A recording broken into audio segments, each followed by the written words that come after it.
start to get things underway in a moment. Has anyone heard from Councillors Carl or Taylor? It's late.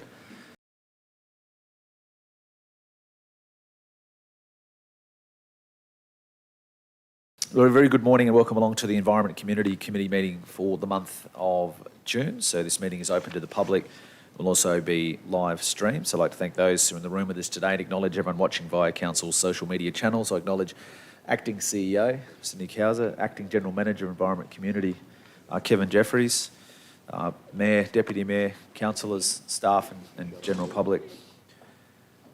I wish to acknowledge the Aboriginal parties whose songlines traverse the lands which we meet on today, the Western Waka Waka, Gayabal and Jarawar peoples, and pay respects to their elders past, present and emerging, for they hold the knowledge, rich traditions and bold ambitions of Australia's first people.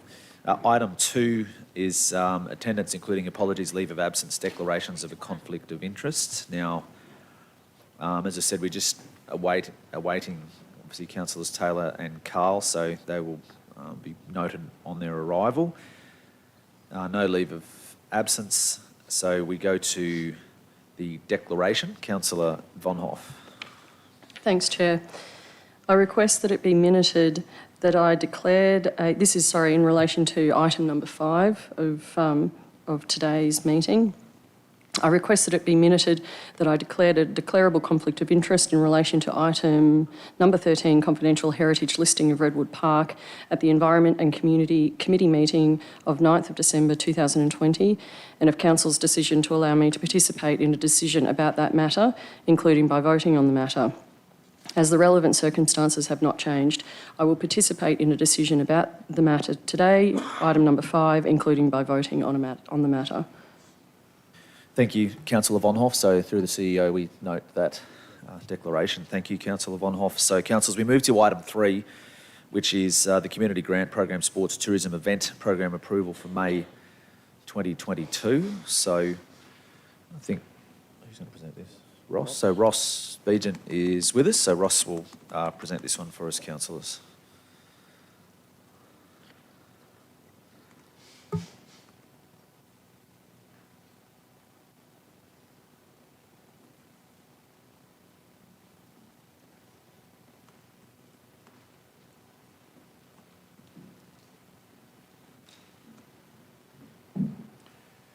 Councillors, we have two sports tourism event grant applications. First of all, from the South Burnett Karate Association. This event has actually been held on, thanks Kevin. This event has actually been held on the 1st of May, and also the Downs Rugby for the Country Rugby State Championships, which is coming up in early July. The South Burnett Karate Association applied for $2,000, and the recommendation from the assessment committee was to pay $1,000, which is in accordance with the assessment tool. And the Downs Rugby have requested $5,000, and the recommendation was to provide the $5,000, which once again is in accordance with the assessment tool. Happy to take any questions about those two applications. Councillors, are there any questions on those two matters? Councillor Summerfield. Thanks, Councillor O'Shea.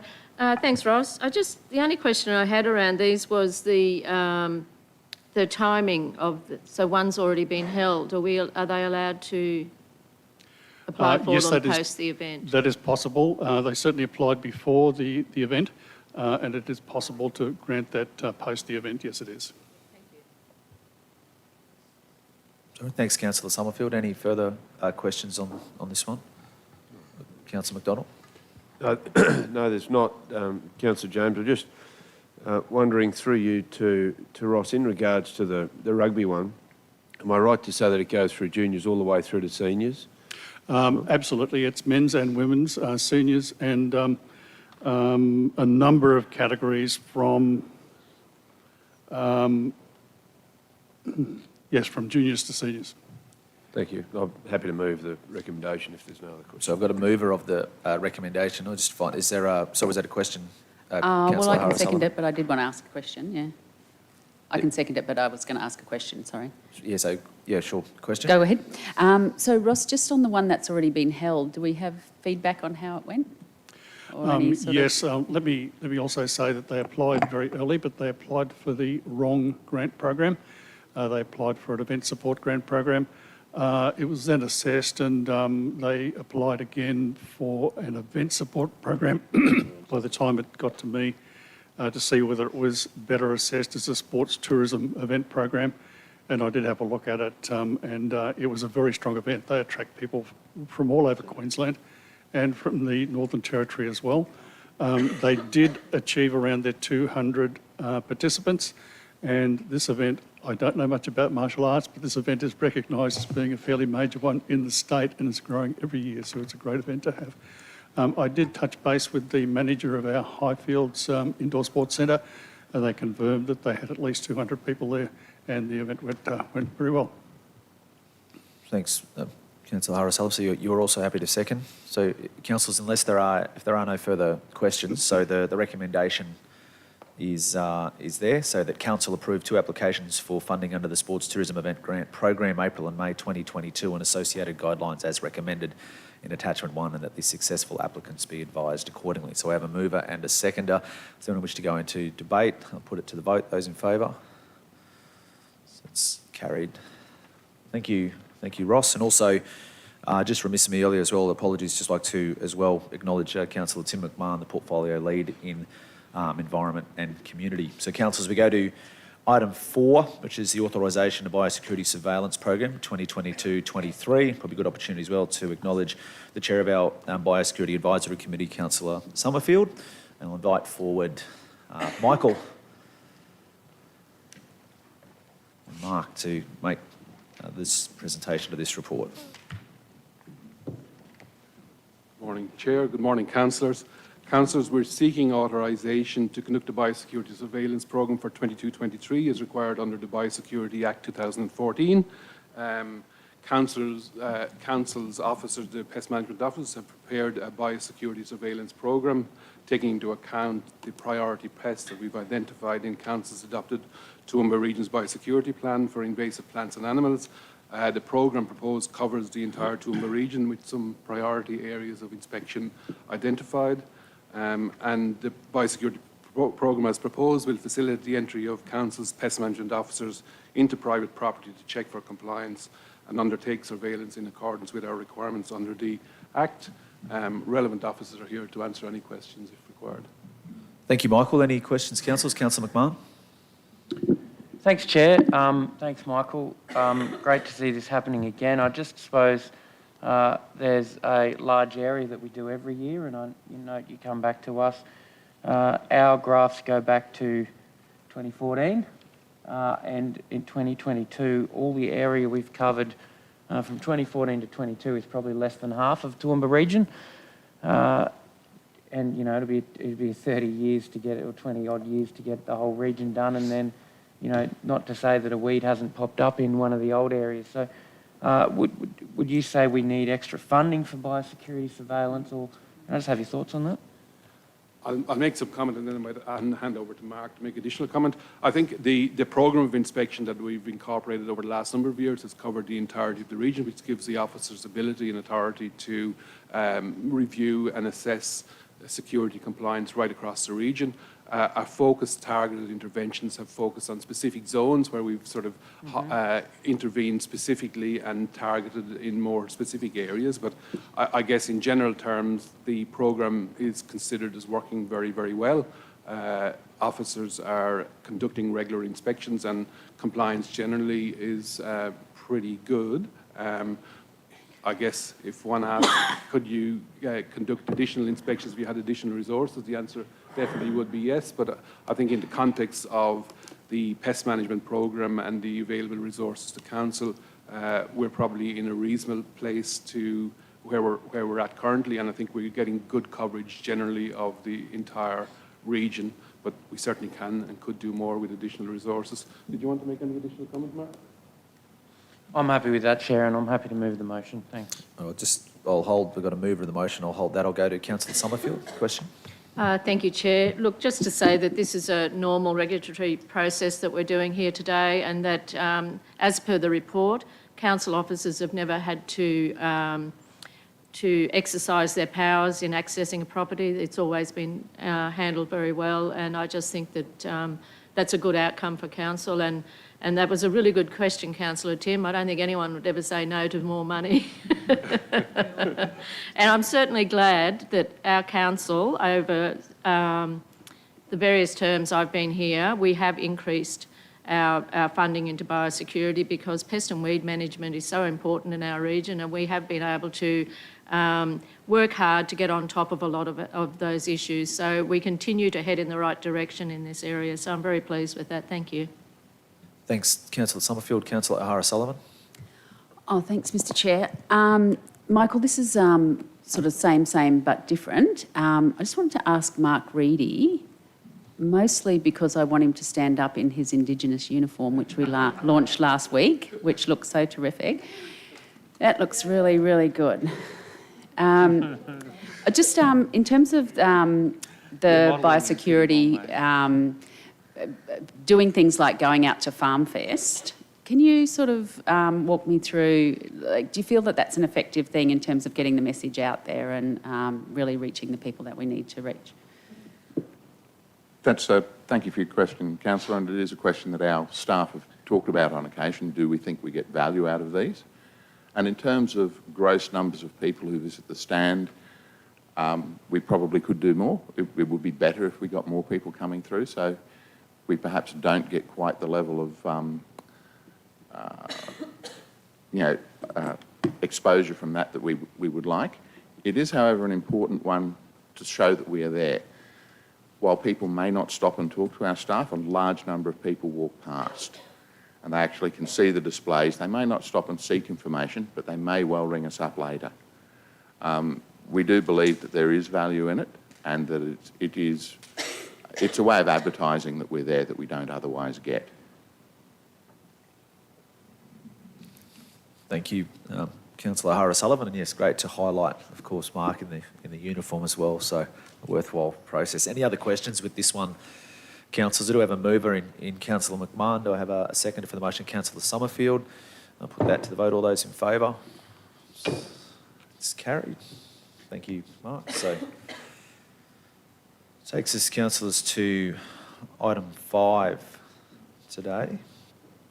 And item 5 on the agenda here is the Flora and Fauna Survey reports for Jubilee and Redwood Parks, Toowoomba, and progress of the Toowoomba and Lockyer Valley Escarpment Mountain Bike Master Plan 2019 to 26. So again, we have Michael to lead this one, and as well as Dominic Doyle.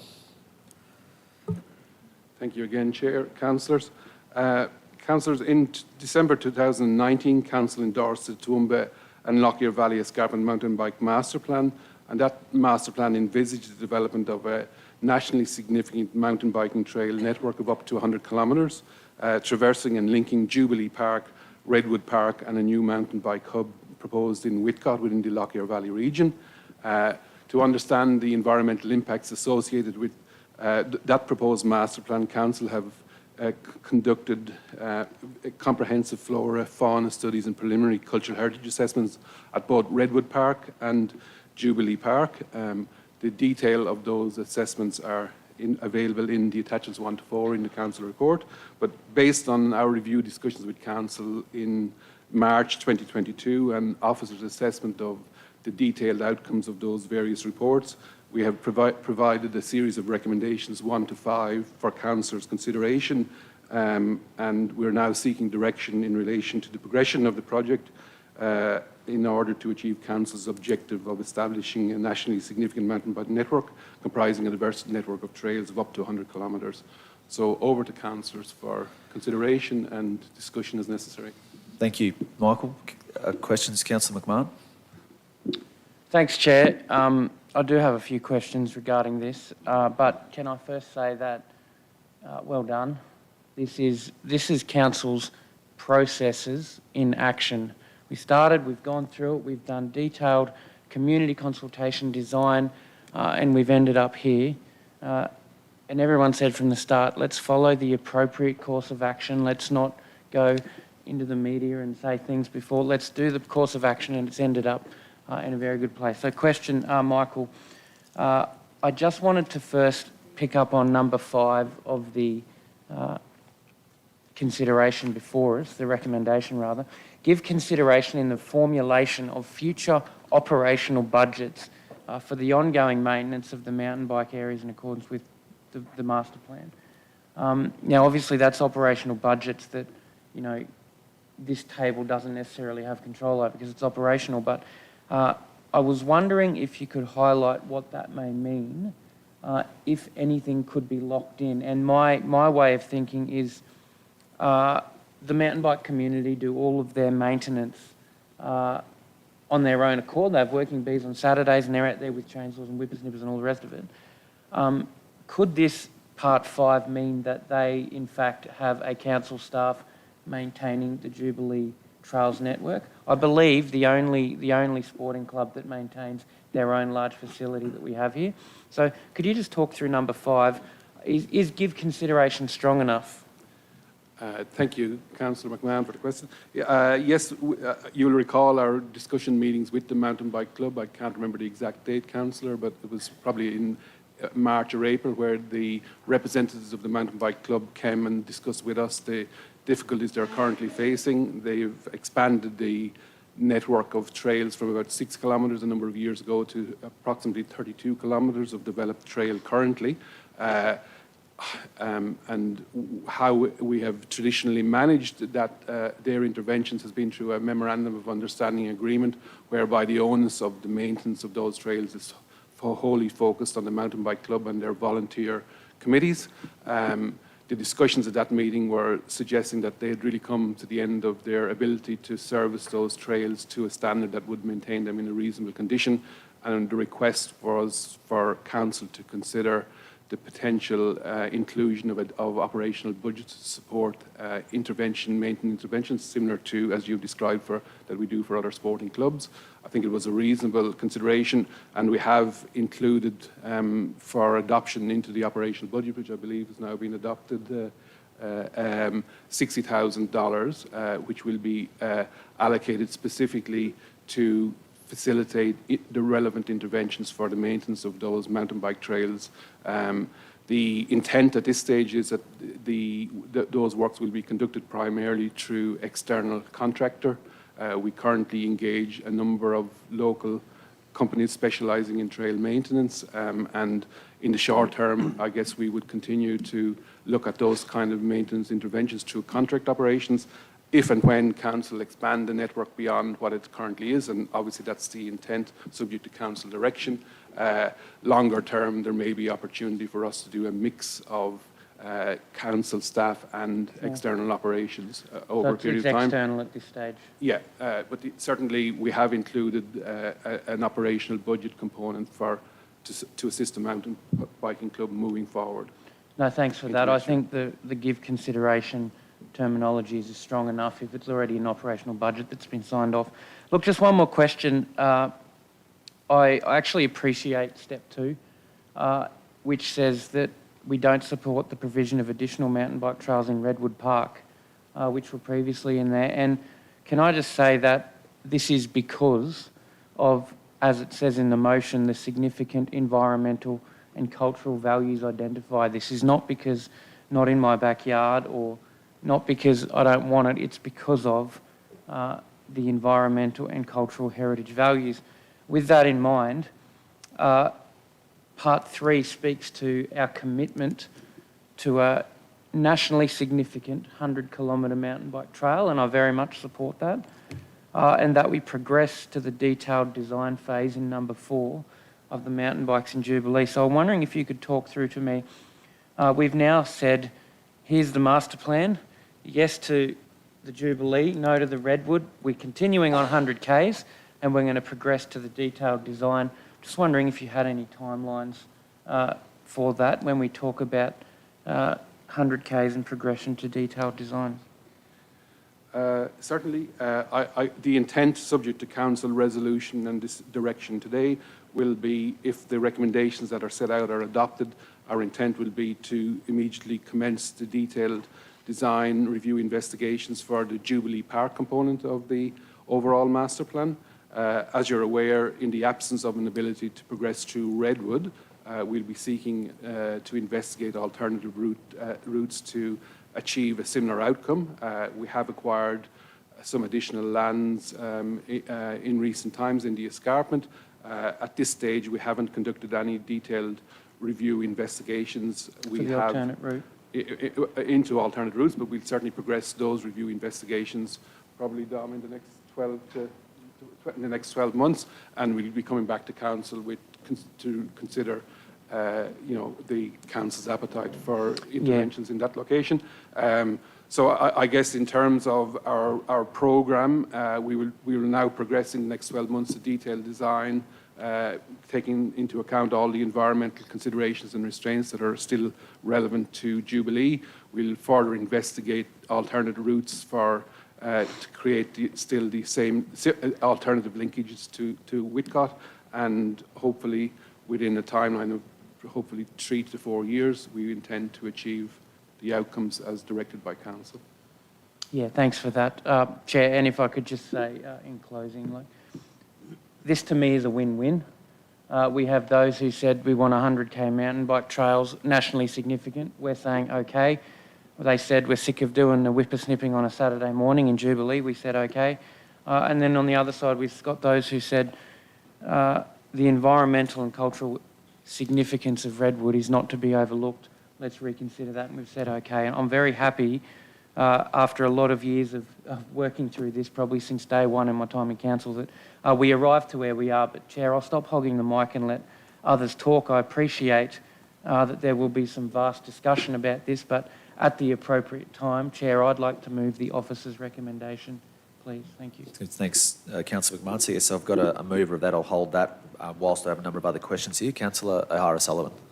Mr. Chair, I really don't have a question, but Michael, I cannot tell you how happy I was when I read the recommendation to not go have the trails in Redwood Park. I think I let out an audible yay because, I know we had to go through the process, but, acknowledging the work of the Friends of Escarpment Park and Hugh Krensky and, chairing the Environment Advisory Committee, I just felt so uncomfortable about the whole thing. So thank you, Redleaf.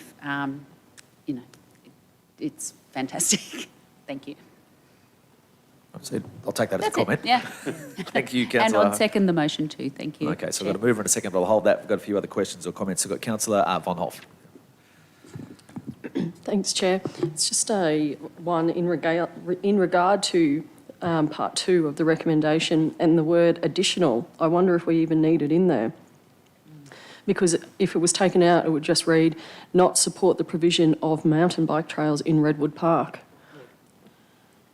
If I could, Chair, I'll make some comment on that. So currently within Redwood Park, we have some joint shared trails, which include for horse riding, mountain biking and pedestrian walking opportunity.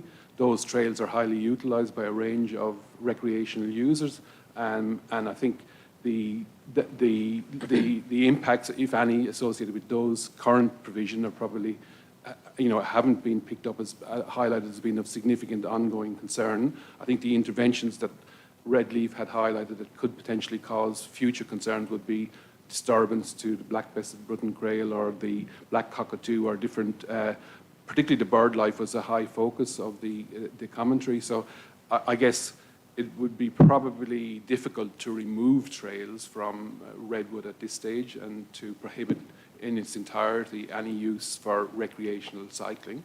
I'm not sure, but that's a decision for councils to consider. I appreciate that, thank you. I guess that's one for us to give more consideration to down the track. Thank you. Thanks, Councillor Von Hoff. I've got Councillor Carl. Thanks, Chair. I'll just mention of Redwood. I need to actually inform councillors. I don't think there's an issue, but I'll make a declaration anyway.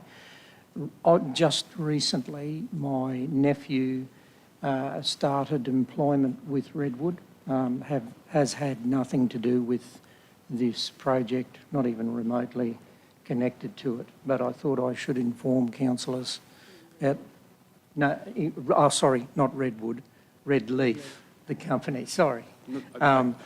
So I just probably need to make that declaration and ask if councillors feel there's any need for me to, before I make a comment, if I'm allowed. Yeah, sure, Councillor Carl. So, Councillor Carl's posed a question. Councillor McMahon. I thank Councillor Bill for bringing that forward, but I think that Red Leaf is a company and his nephew's on hourly wage and probably not having anything to do with this particular approval before us. I'm happy to move that Councillor Carl has no more to gain than the average person. Thanks. Councillor Taylor, you're just happy to second? Mayor, did you have a comment or a question? Or just simply asked the question of where to from here. Mountain biking has got tremendous potential. Oh, hang on. So not a question in regards to Councillor Carl's conflict? No, not at all. Okay, well, I'll put you, with due respect, I'll put you at the bottom of the queue if that's okay. So it's not in relation to Councillor Carl's conflict? I'll get over it. So, yeah, anyway, so if there are no further questions to Councillor Carl. Oh, yeah, right. Sorry, so Councillor McMahon has moved that there is no conflict and Councillor Carl can remain in the room for the discussion and voting. Councillor Carol Taylor has seconded that. I'll put that to the vote. Those in favour? So it's carried unanimously. Councillor Carl. Thank you, Chair. I thought when that was mentioned, it came to mind. It was only a very recent appointment of him to that company. Look, I just want to really thank council, and I mean council as in everyone involved in this boardroom particularly.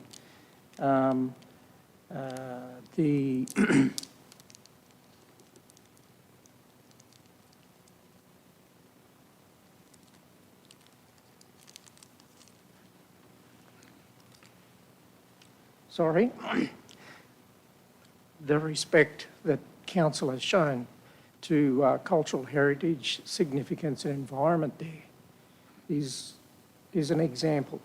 And I think it's an example that others can follow and that others should take note of. And I appreciate Councillor Tim's comments about following a process. And I think as tenants, we have a way to go in how our landlords, the state government, treat this area with some further sensitivities and measures placed around rather unique features and sites of significance, both Indigenous and European settlement. So I sincerely thank council. I sincerely thank all of those people involved in Redwood, Friends of Redwood, Escarpment Parks, and I just really appreciate the acknowledgement that this council and leadership that this council has shown. Thank you. Thank you, Councillor Carl. Councillor McDonald. Thanks very much, Chair. Councillor Carl, we respect your situation here with this as well, very much so, and it's echoed certainly through the Aboriginal and Torres Strait Islander Advisory Committee, with the same sort of conversations had been had, and I acknowledge Councillor McMahon's comments and supported by Councillor O'Hara-Sullivan. The question I raise is on page 456 of 812, and that's around the recommendations from Redleaf in regarding to Indigenous heritage. And it talks about, and you see the maps where this is the beauty of this process. We didn't know this existed. So what an amazing outcome for our community to have what we've now got in this document. And I'd encourage anyone who's at all interested in the history of our region and Indigenous history and European history for that matter, being a campsite for the unemployed and going through the Depression and what have you. This document is brilliant. The research is absolutely stunning. So I'd encourage people to do that. But that recommendation, to me, is a really interesting one in the sense that it says that the appropriate Aboriginal party or parties should be consulted. And I wondered if you've got any idea of who those Aboriginal parties were that were consulted. Do you have any idea of who they were, Michael, or perhaps Dominic? Hand over, Dominic. Thanks. Through you, Chair. Thank you, Dominic. Morning, councillors. Hopefully I get a chance to model as well, but I don't have the appropriate polo shirt on today. Perhaps next time. Thank you for the question. Yeah, certainly the cultural heritage overarching assessment has been conducted by Redleaf, and a number of conversations were had between Redleaf and Aboriginal parties. I won't list them all now if that's okay, but there was several parties that were consulted. But the next step, the detailed design phase, is the key phase when cultural heritage detailed assessment will occur. So that's, I made a comment in March that it's very difficult on a 500 plus hectare sites to have the ability to walk those sites in detail and look at all of the artefacts and all the features that we'll find, and there will be more. We're confident of that, and Redleaf have flagged that as well. So the important process now will be the closer look at the trail alignments in Jubilee, and then the actual walkthrough of those alignments and careful consideration with those cultural heritage elements. When we find one, and I'm confident we will find further artefacts, we'll obviously work through the due process to ensure that we take care, protect those and whatnot. So, Thanks. I mean, I guess I really point to 8.1, 1.3, where it says the appropriate Aboriginal party or party should be consulted. And so you may not have that answer now, but it would be really beneficial through, and I guess I speak on behalf of Councillor O'Hara Sullivan as well here in regard to our Aboriginal Torres Strait Islander Advisory Committee, which spreads across all Aboriginal Torres Strait Islanders across our region, not specific to Aboriginal parties, but they may be able to assist in that area, perhaps. So you may not have the answer today, but more than happy to receive that at some time down the track. But again, I'd like to commend the officers and Redleaf and everyone involved, because, as Councillor McMahon said, we've followed due process, and we've uncovered some historically significant cultural pieces of artefact and history that's not only fantastic for our region, but for the nation. You know, and I think that shouldn't get lost on us here as well. So thank you. Thanks, Councillor McDonald. Thanks, Dominic. Councillor Carol Taylor. Thank you, Mr Chair. I actually endorse everyone's comments, particularly Councillor Carl's. And I remember when this came to Redwood with the mountain biking, came to the previous council, there were only two of us that actually spoke against it. And we didn't actually have the people from Redwood Park in here. So this is a really good outcome. We have shown respect. This council, officers and everybody concerned has gone through the process. I congratulate them for that. And I think that we can keep, and I know your comments, we all want the mountain biking. We have a very successful mountain biking group here, and we want to have a mountain biking facility that is world renowned. I believe we can have both. I believe we can protect Redwood and we can have the mountain bike trails too. Just means a little bit of extra work. But my main comment is I'd like to thank the Friends of Redwood Park, because without their advocacy and their hard work down there over many, many years, and they knew what was down there, I actually would like to commend them on where we are today, because I think a lot of the credit of us having another look and going through this whole process, I believe, comes back to them. So I'd like to actually commend their work, and at times feeling it's fallen on deaf ears, it didn't. And I think that we are now in a very good place. We can feel very pleased, and I believe we can, with a little bit of extra work, we can keep both the mountain bikers, give them, or hopefully, a good cause, and we can keep what's very, very special and what would never be able to be replaced. Thank you very much. Thank you, Councillor Taylor. Mayor Antonio. Look, I think most of it's been said. I think it's important that we got to where we got to, and I want to thank the people from Redwood Park, as Councillor Carroll has done, for what they've done and bringing that forward in the way they brought it forward. But I think there's history there that ought to be remembered, and don't know whether celebrated is the right word, but, you know, the Indigenous history, the history of those who didn't have a job during the Depression is important. But the important question to me is where to from here in terms of mountain biking? Is there a plan? Do we have the funding for it? How can we go forward? Because mountain biking, within, you know, by 2050, there'll be so many people that, you know, mountain biking, so many people in southeast Queensland, that mountain biking in Toowoomba will be a really important factor in our economy. So just wondering where we are with that. Thank you, Chair. Thank you, Mayor. Yes, I guess as I articulated before, our intention at this stage, you'll recall with your assistance, I think, Mayor, we achieved building better region funding for the mountain biking plan. We have secured $3.3 million of funding to support the development of the Toowoomba and Lockyer mountain bike escarpment master plan. Our intention will be to progress the component of the master plan subject to the council decision for the Jubilee Park component. We'll follow up with review investigations in relation to alternate routes, and our intention is to progress the elements of the project which we can, which will be Jubilee hopefully, and potentially Whitcoff, and then we'll come back to council with some review considerations in relation to how we create the middle link.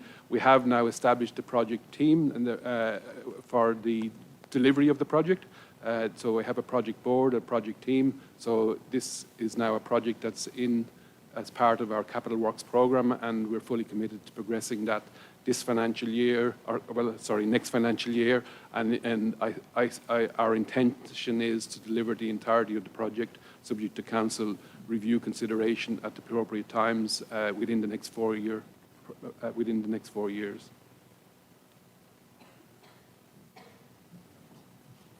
Nothing Does that further? answer your question, Mayor? You said 4 years, did you?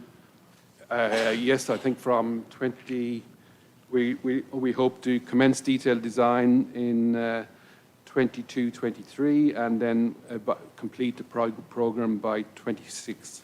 Thank you. The intent. Thanks to Mayor Antonio. Well, councillors, we've had a pretty good go around the ring. Is anyone, Councillor Shine? Yeah, no, thanks, Chair. If I could just add a few comments to the comments that have already been made. I note the reference to the protection of the First Nations sites and indeed the European sites of significance as well. I don't think anyone was ever going to suggest that the mountain bike people would be deliberately trying to interfere with any of those sites at all, and in having regard to their efforts and submissions, I think they are owed respect as well. I must say that prior to the commencement of this process, I favoured the mountain bike side of the debate on the basis that what it would continue to bring to Toowoomba in terms of economic activity, but also for the health and well-being of particularly young people who are taking up this sport in great numbers. I did have some scepticism as to whether or not the features at Redwood Park were in any way remarkably different from features of the rest of the Great Dividing Range, but we've now had the benefit of the Red Leaf investigation and the officers' reports. So that has persuaded me, along with, I might say, the advocacy of Scott McPhee, who appeared here on behalf of the Redwood advocates and gave what I regarded as one of the best, if not the best, submission that I've heard in this place since I've been here. And that really did have a great deal of influence on me as well. At the same time, could I acknowledge the efforts put before us and the work done by the Toowoomba mountain bike club particularly David Warner and Juliet Redding, who made very fine submissions here as well. But as I said, the submission, the presentation today by the officers and based on the report of Redleaf make it a fairly easy decision from my point of view at the end of the day. Thanks, Councillor Shine.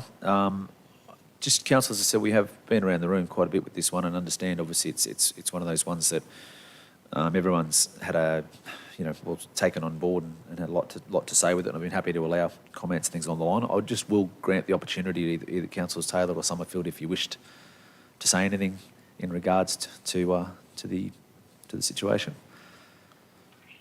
So, You Councillor said both Summerfield? of us, sorry, but you're looking Yes. at me.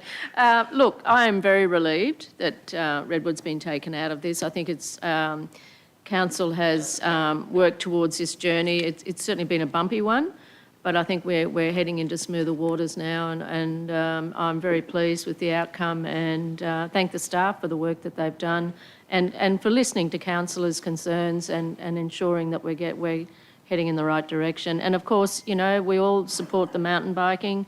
My son used to be a mountain biker, am I allowed to say that? It's a great sport, it's a great opportunity, it's fitness, it's got lots of positives to it, but it just has to be in the right place, and it's great to see Redwood protected. Thank you. Thanks, Councillor Summerfield. Councillor Taylor? Thanks, Chair. Not really much more to add. I do echo all comments made around the table, and as you would all know, I'm not a mountain biker, but in saying that, do support mountain biking in our region and understand the significance of what it can bring to our region, and from a health perspective as well. But am so happy that this report has come back the way it has, in that it respects Redwood Park, it respects the cultural heritage, it respects the flora and fauna of Redwood Park, but it also gives us the opportunity to also explore other options for the mountain biking groups within Toowoomba, and the prospect of what it can bring to our region as well. So thank you. Thank you, Councillor Taylor. And as I said, I know it's not quite custom and we're not in debate, but as portfolio lead, Councillor McMahon, very, very quickly, would you like to sum up? Chair, I thank you so much for the opportunity. I would like to. I acknowledge yourself in this as well as Portfolio Chair and the work you've played, but I remember being young and putting my hand up to run for council and sticking my hand up and saying, I wouldn't mind a crack at that dilemma we've got with mountain bikes and Redwood. And a couple of years later, here we are, here's where we've ended up, and I really respect that process. I respect what we've been through, and I acknowledge the outcome as a good one. I think that my view of environmentalism is that we have an obligation to be good stewards of the land that we have and the decisions that we have under our control. And I don't work not in my backyards, I work in data and facts and real detailed environmental reports. I have learnt a heck of a lot from the work of Redleaf, and I acknowledge them and their work. And some of the environmental, what we've got hiding in those corners of Toowoomba region is quite incredible. And when we start talking about things like the black-breasted button quail, the powerful owls, if you're playing at home, there's a legless lizard called a collared delma, which is one of the most significant environmental impacts of Redwood Park. Koalas, flying foxes, the whole deal, it's there. If you read the report, there are some grass and tree varieties that are found almost nowhere else in Australia in there. And of course, that needs to be protected. But whilst we're advised by data and facts here, I need to just quickly acknowledge people like Friends of Escarpment Parks, the Toowoomba Field Naturalists, BirdLife Southern Queensland, Darling Downs Environment Council, Toowoomba Birdwatchers, and similar groups who I think have a few more laps around the sun than I, and have a very intimate relationship with our local flora and fauna, and have seen some changes over time. And I think the best environmentalists sometimes are those who have watched it very intimately over a large number of years, and I acknowledge that, and probably the field naturalist, I think that I've never met someone so in touch with our local grass and tree populations. But if you're a mountain biker, this is a win. This is a commitment to 100 k's of trails. This is $60,000 this year to see some operational works in Jubilee, and I really think we've got the balance right. So I'm happy to endorse it. I know the phone will be ringing hot with people both for and against it, but I think we've made the right decision here today. Chair, thanks for giving me the opportunity to sum up. I appreciate it. Thanks, Councillor McMahon, and I'll sum up really, really quickly. Thanks to everyone that's been involved in the process, as you said, whether it be community and to council as well. So, councillors, with that in mind, the recommendation before us, and I'll just read it out, is that council note the environmental constraints and opportunities assessment, Jubilee and Redwood Parks, attachment 1 being protected flora survey report for Redwood and Jubilee Parks. Attachment 2 is fauna survey report, Redwood and Jubilee Parks. And attachment 3 is a preliminary cultural heritage and native title duty of care assessment. 2 of the recommendation is not support the provision of additional mountain bike trails in Redwood Park, which were previously included in the Toowoomba and Lockyer Valley Escarpment Mountain Bike Master Plan 2019 to 26 in recognition of the significant range of environmental and cultural heritage values identified in the environmental reports. 3 is investigate alternative route opportunities in order to provide trail linkages from the Toowoomba region into the township of Withcott in the Lockyer Valley region to ensure the future development of a nationally significant bike trail network of up to 100 kilometres. Recommendation 4 is to progress to the detailed design phase of mountain bike trails in Jubilee Park, which will include any required environmental investigations and cultural heritage assessments. And 5 is give consideration in the formulation of future operational budgets for the ongoing maintenance of the mountain bike areas in accordance with the Toowoomba and Lockyer Valley Escarpment Mountain Bike Master Plan 2019 to 2026. Councillor McMahon has moved. Councillor O'Hara-Sullivan has seconded. Does anybody wish to go into debate? I'll put it to the vote. Those in favour? So that's carried unanimously. Thank you to Michael, and thank you as well to Dominic for all your work in this one as well. So thank you, councillors. That takes us to item 6, which is the draft local law aerodromes amendment, local law 2022, and subordinate local law number 6, and also an opportunity as well to acknowledge the Toowoomba Aerodrome Advisory Committee Chair, Councillor Melissa Taylor. So Lilia will take us through this one.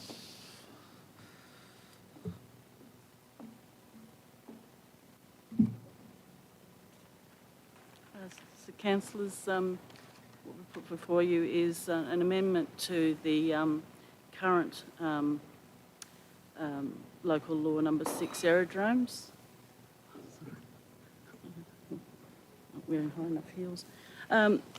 And also to introduce a subordinate local law that pursuant to the local law number 6. So the purpose of the amendment to the local law number 6 aerodromes is to assist the environmental and regulatory branch with the compliance and regulatory enforcement proceedings, and through that the subordinate local law also enables them a more robust regulatory framework in which to operate within. Thank you, Lilia. Any questions, councillors, with this one? Councillor Shine. No, thank you. I noticed that the major amendment really is the penalty, imposition of a penalty of 100 penalty points.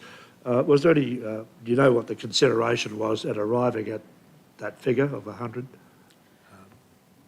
I pass that across to you. I can answer that through the chair. Morning, councillors. Yes, that is a standard amount for a lot of the local laws. Even though it says 100 penalty points, that's not what they get charged, because it's a percentage of it, 0.1% of 100 units or whatever it may be. So they don't get charged that. If we issued an infringement, that would be a horrendous fine if it was 100 penalty points. So that's not the case, but there's a process we go through as well with compliance notices. If somebody isn't doing the right thing, If they fail to comply, then they might get an infringement from that. Yep. Thanks, Councillor Shine. Councillor Summerfield? Thank you, Chair. I've actually got a couple of questions for you, please, if you don't mind. So one is in relation to the vehicles, plant or equipment on the aerodrome on site and recognising the dangers that are involved or potential dangers that could happen. I just wonder, have we allowed flexibility in that for in case somebody is gored by a beast out in the bush somewhere, and the quickest way to get them to town is they get in their own plane or someone flies their own plane in to one of these airports and they're incapacitated, and can they then get their vehicle onto the airstrip to offload that passenger? I just want to, that was a scenario. I'm just saying, do we have some flexibility in there to ensure that common sense isn't thrown out the window? I would have to defer to the aerodrome operations manager. My understanding is, just from my perspective, is that they probably would receive an escort or something like that for that type of thing. So that's if an escort was available. That's So right. I'm thinking about, this will also reflect on the Millmerran and Pittsworth airports as well? yes. Yes. So could we get confirmation of whether there is opportunity there is flexibility there to ensure that common sense still prevails in those unusual circumstances, please? Yeah, I can answer that. Through the Chair, yes, the Barry Wicks, the operator out at the airdrome, in those types of situations, and we have the same thing like, for instance, the bushfires that we had back in 2019, he does have authority to allow, because that was an emergency type situation, to address those issues and allow the helicopters to land and all those sorts of things. So he does have that flexibility, and the local law doesn't restrict that for him. And what, sorry, Kevin? This local law, or particularly the subordinate local law, doesn't restrict that flexibility that he has in managing that facility. Okay, thank you. There's a bit of that water hammer again. I just wonder, does that also apply to Pittsworth and Millmerran where there isn't supervision? Yeah. So, yeah, that's good. So then I wondered, was the Airport Advisory Committee consulted during this process? I note that the users out there were all individually written to, but did this go through the Advisory Committee? Through the Chair, no, it hasn't. That will be the next step if Council approves, because this is right at the beginning of the process where we have to go out and advertise. Yes, we'd go back to the individual operators out there, but also the Advisory Committee. Okay. Rather than not having something to do. Well, if Council doesn't Yep. agree, there's nothing to talk to about. Okay, thank you. I must admit I didn't realise that we were at the beginning. I thought we were at the end, and I was just wanting to make sure that we were getting it right at the end. This is, sorry, just through the CEO, this is step 2 of 11, correct, in the Okay. local lawmaking process. Thank you. So then my final question was around does a local law policy have to have policy referencing at the end of the document as well? But I guess that'll come in step 11 as well. Yep. Again, yes, we would consider that, depending on the type of feedback that we, submissions that we get around the local law, and that may be, as we go through that process, we need to develop some policies around it. But we'll certainly take consideration of the submissions that we may get on the local law. Yeah, no, all I meant was at the end of the document, you usually have policy, Oh, okay. Yeah, thank you. Yeah. Thanks, Councillor Summerfield. Any further questions on this one, councillors? Well, if there are no further questions, there is a recommendation. So it's the recommendation that Council resolves to propose to make each of A, Aerodromes Amendment Local Law Number 1, 2022, and B, Subordinate Local Law Number 6, Aerodromes 2022. Do I have a mover for Councillor Carl? Seconded, Councillor Carol Taylor. Anyone wish to go into debate? I'll put it to the vote. Those in favour? It's carried unanimously. Thanks, Lilio. Okay, thank you. Councillors, we go to an adjournment. Sorry. So So we'll adjourn the Environment and Community Committee till the conclusion of economic development. Do I need a motion? So a motion to adjourn. Councillor Von Hoff, seconded by Councillor Melissa Taylor. All those in favour? So meeting adjourned for morning tea, and we'll resume. How long do we want? Do we want 10 minutes. 10 minutes? So if we resume the Finance and Business Strategy Committee, or begin the Finance and Business Strategy Committee at 10:05. Happy with that?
Welcome to Mayor and councillors, and acknowledge Councillor Kerry Shine, portfolio lead for this particular area, and acknowledge Acting CEO Nick Hauser, General Manager Anne-Marie Johnson, and all of those in the room. This meeting is obviously open to the public and will be live streamed, and we welcome everyone that's watching online. I'd like to thank all of you who are in the room, and we move to item number 1, which is the acknowledgement of the Aboriginal parties whose songlines traverse these lands we meet on today, the Western Waka Waka, Guyabal and Jarrawa peoples, and pay respects to elders past, present and emerging, for they hold the knowledge, rich traditions and bold ambitions of Australia's first people. Councillors, before we move to item number 2, I just wanted to highlight through advocacy, in part from this room, and particularly from the Mayor and Councillor Carol Taylor, in fact, in regard to the financial assistance grants, the door is slightly ajar for us to put in a submission on behalf of Council in regard to, if you like, a submission whereby our community has been penalised for very strong financial and responsible measures that we've undertaken, and therefore there's a submission due next Friday that General Manager Anne-Marie Johnson is working on, not as we speak, but is working on, to make sure that we get that submission in. So I just want to acknowledge the efforts of everyone in the room in regard to that advocacy. It doesn't mean that things will change, but obviously it has been heard. So that's a positive bit of news for us as we kick off today's Finance and Business Strategy meeting. We don't have any apologies, and leave of absence will be through the ordinary and special meetings only. I don't have any conflicts of interest recorded at this stage. If there's anything now or comes up through the meeting, please acknowledge appropriately, and we'll deal with it at that stage as we did during the Environment Community meeting with Councillor Carl. So we'll move to item number 3, which is our first report, and that is, councillors, unless Lelia has arrived. Lelia hasn't arrived, no. There is a slight change of order, councillors, and that being that we'll be doing item number 5 first, and then we'll go back to item 3 if Lelia arrives in that time.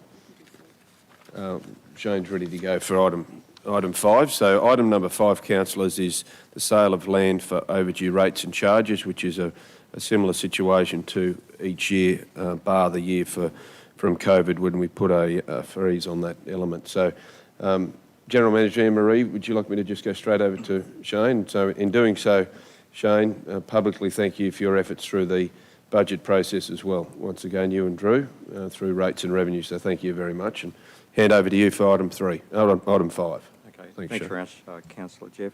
And good morning, councillors and officers.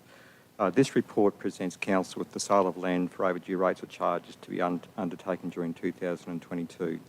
There are currently 53 properties identified as having some of or all of their rates and charges overdue for 3 years or more. The report details the legislative processes that will be undertaken in the coming months. So I'll take the report as read, but I'm happy to take any questions from the councillors. Thank you, Shane. Councillors, are there any questions in regard to the report? Councillor Von Hoff, then Councillor Summerfield. Thanks, Chair. It's one that we've, I believe, touched on before, but I think we've got to find a way to consider the details of these properties, and maybe it's confidentially for councillors, because we don't know the owners of the properties in that list and if there is a potential conflict for any of us.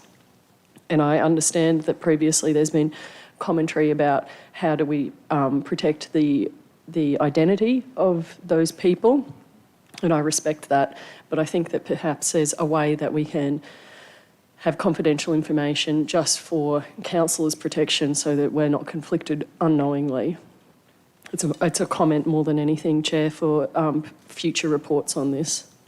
Well, thank you, Councillor Von Hoff, and perhaps that's something that could be attached as a confidential item as interested parties, so it's not become public, but would have interested parties on it. So, General Manager Anne-Marie, perhaps if we put that on for the next time that comes around. Sure. It's a good point. Councillor Nancy and Yes, Councillor Megan. Thanks, Councillor Jeff, and it's a very good point. Shane, I'm just wondering with that top one, why it is so high, given it's a 3-year window, isn't it, before we actually take this drastic step. So I just wonder why that would be such a high. Thanks, Councillor Nancy. So that particular property is a industrial property which does have quite high rates, including large water meters, so big access charges and so forth. But I am just to complete. Councillors may recall that this particular property was in last year's sale of land, but it didn't sell at auction. So, but what's happened is we have been since successful going through another legislative process where that property has now, a contract has been signed, and I expect to settle on or about the 4th of July. Oh, good. Thank you. I'm glad I asked. But we have just put it in there in case that doesn't proceed. Yeah, thank you. Thank you. Councillor Megan and Councillor Kerry. Councillor Tim. Thank you, Chair. Shane, can you just remind me, this sort of compared to previous years, I'm just wondering whether things are really starting to bite and we're seeing a lot more of these. I can't remember what the figures have been. Thanks for the question, Councillor Megan. Is that basically the numbers at the moment are quite reasonable. We have had over the years as high as around 90 properties in the sale of land process. Last year, from memory, I think the number was around 63. This year we've got 53. So there is no immediate sign that things are getting any worse. In actual fact is that the collections team have done a lot of good work around making contact with customers, encouraging them into payment arrangements that avoids us getting to this particular stage. So I'm quite comfortable with the number that we're landing on at the moment. It's probably quite stable, I would suggest. Thank you. Councillor Shine and Councillor Tim. No, thanks, Chair. My question was going to be, there's 53 properties here. Was that sort of average or more or less? But you've just answered that. But could I take the opportunity to thank you and Drew and your team for the, everyone in this room agrees, the magnificent work that you do for the council. Thank you. Thank you, Councillor Carey. Thank you. Councillor Tim. Thanks, Shane. I must admit, many of my concerns have already been raised. I too was looking through this at 10 o'clock last night thinking, I hope I'm not related to any of them. And Councillor Summerfield's point on one of them's 9,000, one of them's 150,000, how we can have that add up to that high. But I suppose I remember asking this last time, no one wants to sell a house from underneath a person, and we're not kicking any families out into the cold here. It's more probably houses not lived in or out of town owners or those kind of things. So we put the relevant checks in place to make sure that doesn't happen. Could you just expand on that, Shane? Thanks. Okay, Councillor Tim, so there's a range of properties in here, including residential lands, but commercial lands and so forth. But what happens is that we've gone through a fairly exhaustive process of making contact with customers, seeing if we can get them into payment arrangements and so forth. But what will actually happen out of this particular process is that council's obligated to not only inform the owners of the action that's been taken against them, and mind you, they have been pre-warned about the action that's been taken. But also too is that where the properties are mortgaged, which most will be mortgaged, is that we also are required by law to advise the mortgagee. So what often will happen is the mortgagee will often contact the landowner and ask them to resolve the matter with the council. If the owner doesn't resolve the matter with the council, then the mortgagee will usually pay. Not always, but that is, they will usually pay. So I suppose the thing is that there are occasions in the sale of land process where we discover information during the sale of land process that we weren't aware of prior to a certain point in time. And then if there is any sort of need for discretion regarding whether that action continues, then that can be considered on its merits. So certainly it is not our desire to turf anyone out of their home. We would like to think there would be other remedies that that could be taken that might sort of resolve the matter. But the process itself does go a long way to resolving these problems. Any other questions, councillors? We have the motion there before us, a recommendation that pursuant to section 142 of Local Government Regulation 2012, council resolve to sell the land, properties described in attachment 1 for overdue rates or charges, and 2, the council delegate to the Chief Executive Officer its powers to take all further steps under Division 3, Part 12, Chapter 4 of Local Government Regulations 2012 to effect the sale of the land, including, for avoidance of doubt, the power to end sale procedures. Do I have a mover for that motion? Moved by Councillor Summerfield, seconded by the Mayor. Anyone like to go into debate? Councillor O'Shea, you'd like to go into debate? No? Okay, those in favour? Carried unanimously. Thank you. Thanks again, Shane. Thank you, Appreciate that. The councillors will move backwards on the agenda and go to item number 4, if that's okay. Item number 4. Apologies for that. We're just waiting for an officer for item number 3. So item number 4, and we welcome Brenda Kelly. Welcome, Brenda, back into the chambers. This is quote or tender consideration plan fleet and logistics for service repairs and parts from OEM or original equipment manufacturers. So hand straight over to you, Brenda. Thank you. No, I'm happy to. Oh, sorry. I'm happy just to provide a bit of background on this one, councillors. So this is the third time this plan has been presented to councillors. And you will note that the list of potential suppliers has increased and that there are more non-local suppliers included. So as the Deputy Mayor said, Brenda's here to answer any questions. So the intent of the plan is to utilise local suppliers where available, but allows for the engagement of non-local suppliers should council's needs require it. The plan is now designed to be rolled over annually following a thorough review of the included suppliers and previous year's spends. So if there is expected significant update required to the plan will be represented to councillors for adoption. So if there are no significant updates to the plan will roll over for a further 12 months.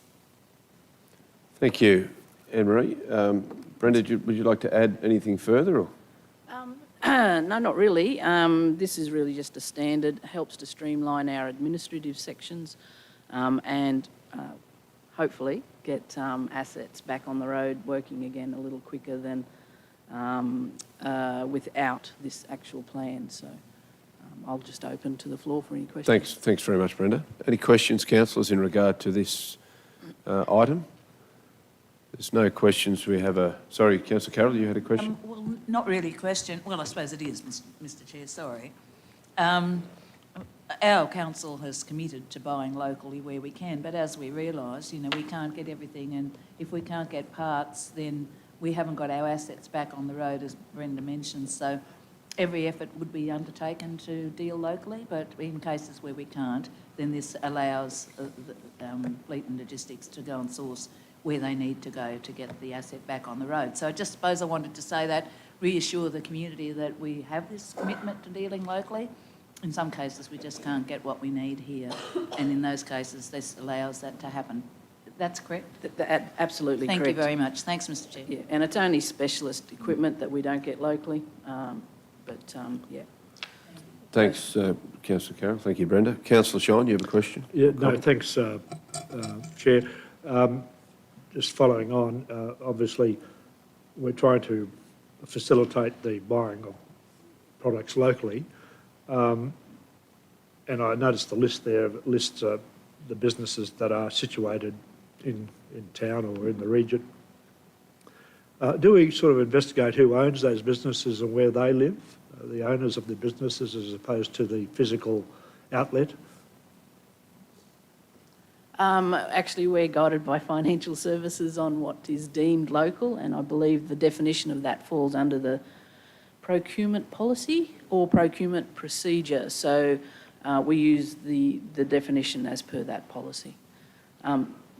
These businesses that are noted here as being local have local infrastructure established in our region. And employ local people. And employ local people, yeah. correct. But that could be different from the ownership. Absolutely. Just a matter of curiosity, that's all. Yeah, thank you.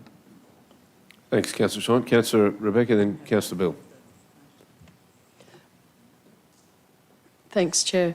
It's a little bit off topic, or a lot off topic, but relevant to fleet and logistics, and it might be a question that can be taken on notice and circulated with councillors later, but thinking about the suppliers and the costs of servicing our fleet, and it made me think about the fuel excise coming off in September and the expected increase in the fuel costs that council will be needing to take into consideration and accommodate.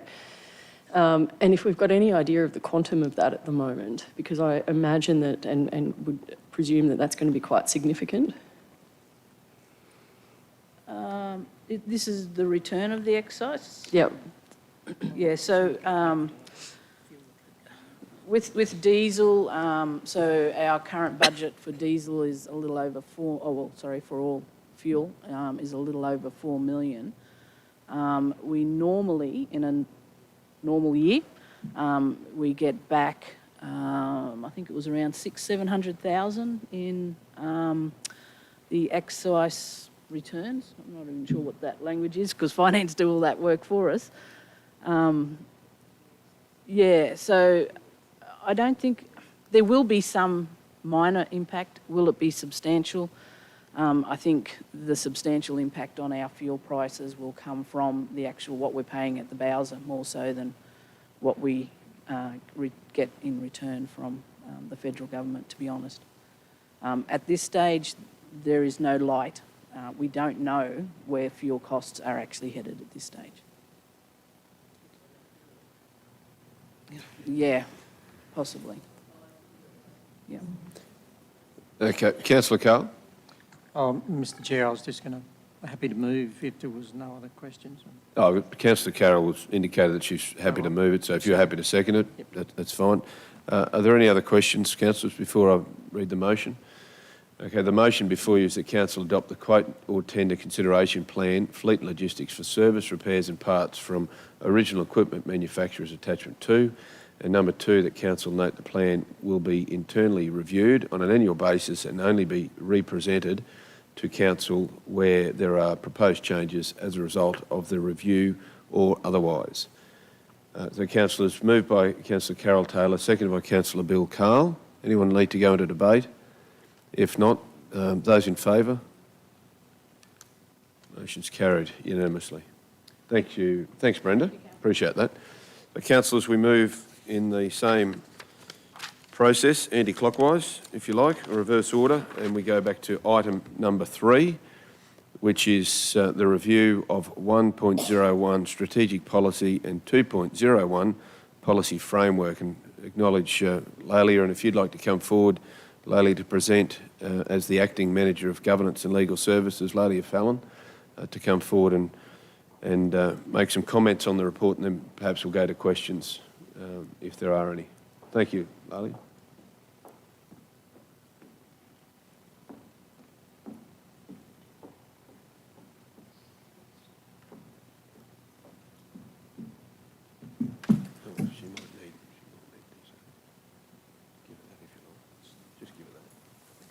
Sorry about this. You can have mine. My co-author is actually off with long COVID, and I'm trying to work through what she's what we're doing.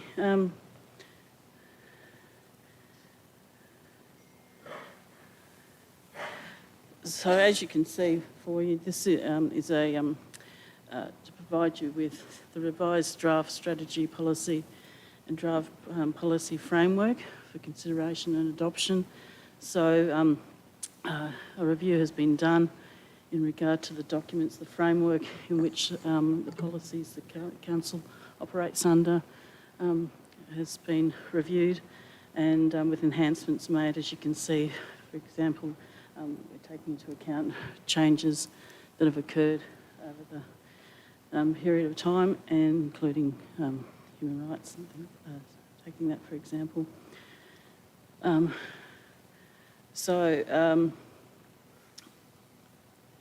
as you can see, she's also included some housekeeping. Yeah. So, Lelia, are you happy to take some questions in regard to this report? Because we've got the track changes there, Yes. and there's changes are pretty self-explanatory. Quite a number are more grammar changes and what have you. right, But yes. there are some other changes in there that may be worthy of questions. Councillors, any questions in regard to this policy? Councillor Nancy. Thank you, Chair, and sorry, Leila, I think we've had you running and got you out of breath. Sorry about that. So I just wondered, a couple of questions. What triggers an update of a strategic policy like this? To my knowledge, it is basically if someone brings anything to our attention or there's a change in legislative requirements or anything like that, so that what prompts the changes, and just a general review over time. Yeah, okay. So then I wondered who was consulted during the process, because I couldn't see, it just said, I've forgotten what page it is on now, internal stakeholder consultation was undertaken in August 21, but it doesn't actually say who was consulted, and I just wondered what processes followed. And it made me think that maybe that's something that we should be including in all our policies, so that whoever is doing the review of whatever policy it is across council, we actually have a list of the stakeholders in that policy so that they can automatically ensure that they don't miss someone. Yes, yes. I agree. It was just a process I thought that would actually be helpful for all of our policies, to be honest. So if you could just let me know. Yes, I will. And I did find one editorial error, which I'll just email to you. There's no point in raising it here. Okay. Now, it's a very good point in regard to who to consult, because with changes in staffing and all sorts of things, and of course those stakeholders could change too, but at least it gives you a base, doesn't it? So Anne-Marie has taken note of that as well, Leila, so that can be followed up and included if need be. Councillors, it seems though, Leila, unless you'd like to make any more comments, the changes minor in intent, but streamlined as far as the numbers of word in the document. Yes. Would that be reasonable? Yes. Okay. Councillor Carl? Thanks, Chair. Helena, on page 6 of 10 of the report, 677 of 812 in board books, there's a table there which sets out quite clearly the category of the policy, who endorses that and who approves it. I guess my question is probably a broad brush one. You may not be able to answer it, but I'm just thinking through in these hierarchy of policies, like obviously we're not going to get involved in a group procedure or an organisational procedure, but how do we know as a boardroom when a policy review comes to the boardroom, or there's some changes that happen that require us to look at a policy? How do we know, or how will we be informed how, say, for example, a council policy or strategic policy informs these others? Will that be in the body of the report as to what will be required to, if any adjustments are made to subsequent policies under the overarching strategic ones? I'm just trying to get my head around that, how that will work. I appreciate that as a boardroom, our role is principally around policy setting, that its relevance, how it speaks to an organisation and how it's relevant to the community. But it also, I'm also mindful that we don't become disconnected from an organisational perspective where the ramifications, we don't know what we don't know when it comes to some of those implications affecting the organisation if we're not kept in touch with that. So how would we be informed? Will that be part of a body of a report? Or? We can look at doing something like that. So essentially, yes, the hierarchy of policies depends on where it sits as to where it gets escalated up through to. So, so you're right, not all policy changes come to yourselves, to your awareness. All I can say is that that would be due to an operational decision or something like that.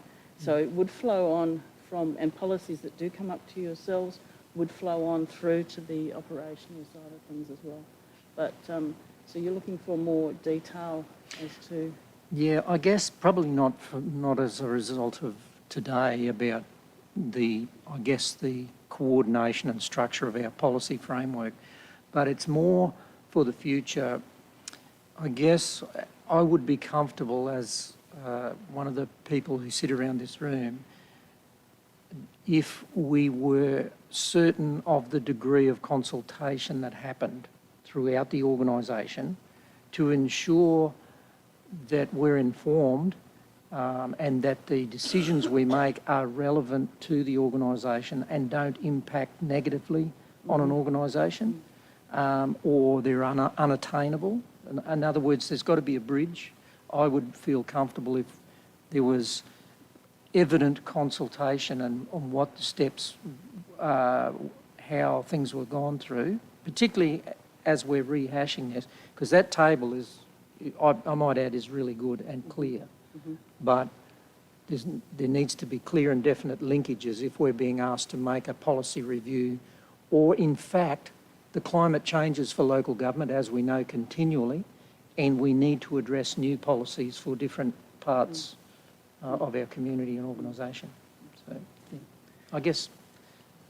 Yeah, no, it's a solid point, Councillor Carlisle, and I guess it sort of leads to a comment I was going to make later in regard to the policy where it's reflecting our current corporate plan, and I wondered whether the recommendation, picking up on what Councillor Carlisle said, that the second part of the recommendation might be that Council review these policies at a time when the corporate plan is also reviewed or has been done, because to try and keep them in sync, because I think the corporate plan will govern what this says. So, Kirsten, you've done that already by the looks of things, just so that it's a checkpoint for the organisation, because this policy is the overarching policy for all, and if it's not reflective of the current corporate plan, it could cause confusion for a reader.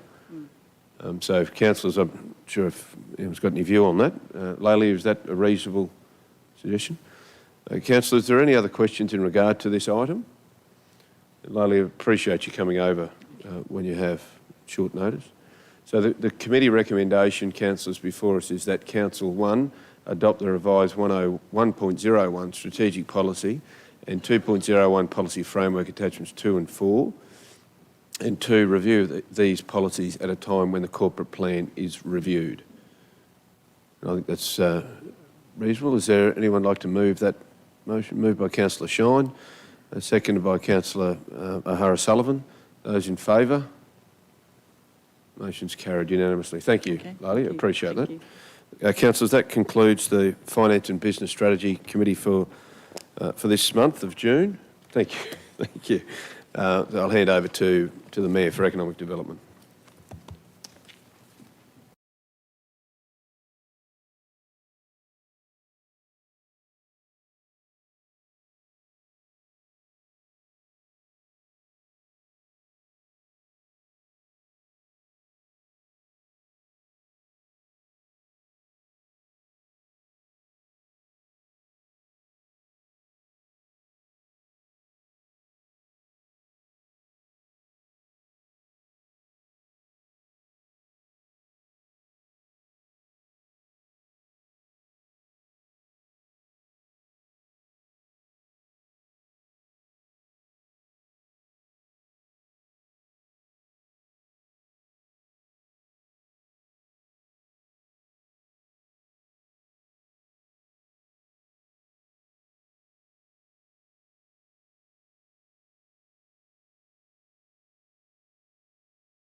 Councillors, if I can have your attention, please. Can I just welcome you to the Economic Development Committee meeting? We have a number of items today. In fact, where are we? We've got about 5 items to work through. It's almost a record for economic development, but all these matters are relevant. Can I begin the meeting today by acknowledging the Aboriginal parties whose songlines traverse the lands we meet on today, the Western Waka Waka, the Gibel, the Jarrawa, and as I always do mention, the Bigambal people from the area west. And can I pay my respects to their elders past, present and emerging, for they hold the knowledge, the rich traditions and the bold ambitions of Australia's first people.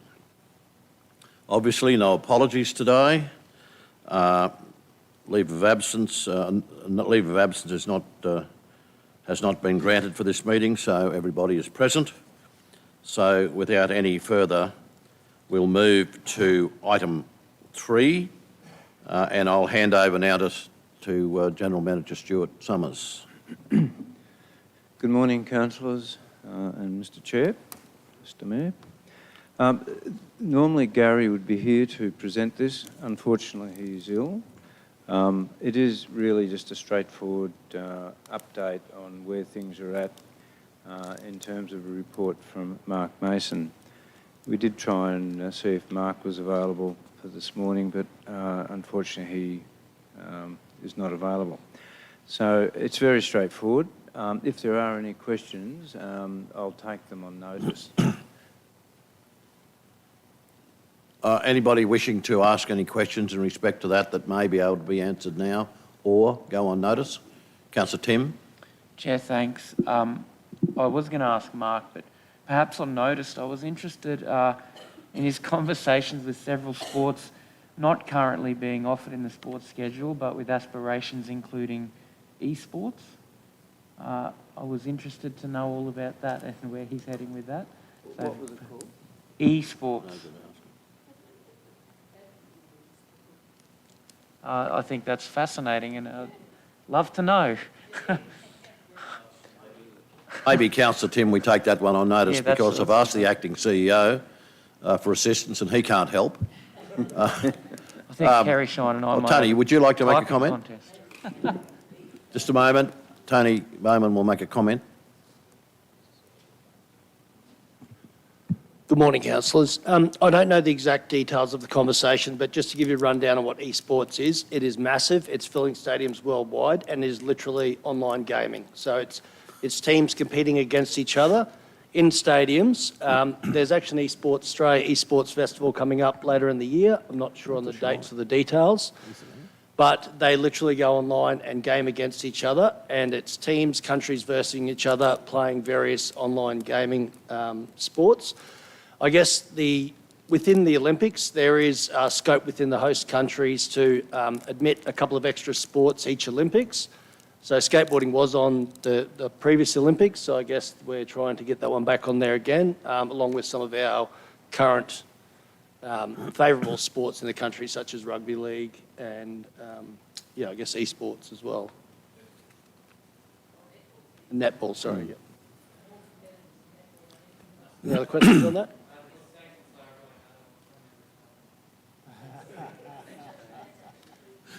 Are there any other questions? You could almost say, gosh, what's next? This report will come regularly and you'll, I think if you read the report, they're moving on to a community-based board of some sort in respect to the Olympics in Toowoomba, which I think is good. Community-based, whilst it's community-based, I hope that we have a heavy involvement as well. Any questions? Someone like to move the... Councillor Von Hoff, you have a question? Or? I was just going to say, Chair, that we councillors have been forwarded, what's the right word? A large amount of correspondence from a member of the public in regard to a particular issue on this. And I actually think that there are parts of that correspondence that could be useful for Mark is he? Okay, never mind. Apparently those letters are also going to Ali, so. Yeah, we're seeing to that. Any further questions or any comments? If not, would someone like to move the receipt of that report, please? Councillor Melissa Taylor has moved. Councillor Nancy Summerfield has seconded. Those in favour? That's carried. We move then to item 4, which is the Council of Mayors Southeast Queensland North American International Mission. Now, councillors, I have to say that in recent conversations with the operational wing of Southeast Queensland Council of Mayors, there is a chance that this will not happen until February next year. But I think it's a matter of us accepting in principle or otherwise of whether there ought to be a delegate go on that trip. Over to you, Tony. Thanks, Mr Mayor, and you've preempted some of my conversation today. So we have been approached by the Council of Mayors South East Queensland to nominate a delegate to attend their proposed North American trip to understand some of the planning that needs to go into 2032 and then some of those legacy items beyond 2032. The trip is proposed to go to North America, San Francisco, Vancouver and LA, who are currently planning for an Olympics. And the reason for moving this to this meeting is that there is a board meeting of the Council of Mayors South East Queensland on the 1st of July, and they did need confirmation of a delegate attending. As part of this, our board representative, which is the Mayor on the Council of Mayors South East Queensland, will be covered to go on the trip. They will cover the costs of economy airfares, transport and accommodation in country. What we propose is that Council, if the trip goes ahead and that the Mayor is nominated to go, that we do upgrade the Mayor's fares to business class for the international flights in particular, and then also find out if the Council would like to send a council officer with the Mayor or another representative as nominated by Council. I'll take the report as read. Do we have any questions around this report? You will note that there will be, as part of the Canadian bit, that we'll be discussing waste management as well, a part of the trip. Councillor Summerfield, you had a question? Oh, Mayor, was that a suggestion that I should go to? Not at all, Councillor Summerfield. No, look, I support this, and I note the itinerary is very tight, and I must admit when I read it, I thought, oh gosh, I'm glad I'm not going on that because you're going to be exhausted by the time you get back. But I think there is opportunity there, and we as a council need to continue to do our international bit to drive economy in our region, and I support both the Mayor and a staff member, whoever is relegated to that, to go, because you going on your own, it's very difficult for you to be note-taking and getting contact details of people that we can follow up with on return. So I do believe a staff member should go too, and I support it. Thank you. Thank you very much. Councillor Carol Taylor. Thank you, Mr Mayor. I totally endorse what Councillor Nancy has just said, and I think, you know, part of the role of an elected member is to in other words, press the flesh. So, I mean, I guess it is important that we have a professional staff member, and that would, I suggest this council takes every opportunity and nominates 2 people, the Mayor and or representative, who knows what might, you know, what goes on. And I'm happy to support the upgrade because it's a long way to drive, and that will be considerable because airfares are just skyrocketing. Yeah. But it's a long way to sit cramped, and I don't think we should expect that to happen. There's a lot of things that would come out of this trip besides the waste and other things, and I mean, I guess that is, Councillor Nancy's quite right, to have a professional officer. I know when I went to Taiwan, to Helsinki for the project managers, you know, with the contacts that we had back through there with Steve Holland as project manager were just, they're still coming up. So I think that we can't really even envisage when contact you make may well be of great value to our organisation. So I certainly endorse all those comments Councillor Nancy's made, and I think we should send the Mayor and or representative, because, you know, who knows what happens when this trip goes, and also a professional, an officer as well. So I'm actually happy to support. Thanks, Councillor Carroll. Councillor Rebecca. Thank you, Mayor. No disagreement from me. It would be my preference that the council officer who goes has a professional background or a hand in the waste space, because I think for council, that's a real area of opportunity into the future, and that would just be a comment that if we could get somebody who really has their finger on the pulse of waste and what the learnings that they could pick up on this trip, how that could be implemented here in Toowoomba region, I think that would be enormously beneficial. Thank you very much. Councillor McMahon. Chair, thanks. Fully endorse everything happening. Just wanted to pick up on the Vancouver leg. You'll be talking housing affordability.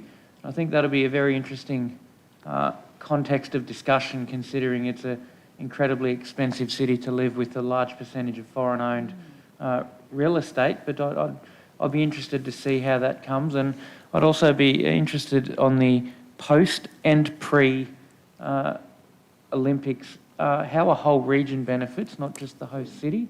And I note Vancouver, with their Winter Olympics on the discussion, is how a whole extended area can benefit. So I'd be very interested in the follow-up of that, and yeah, those comments endorse the itinerary.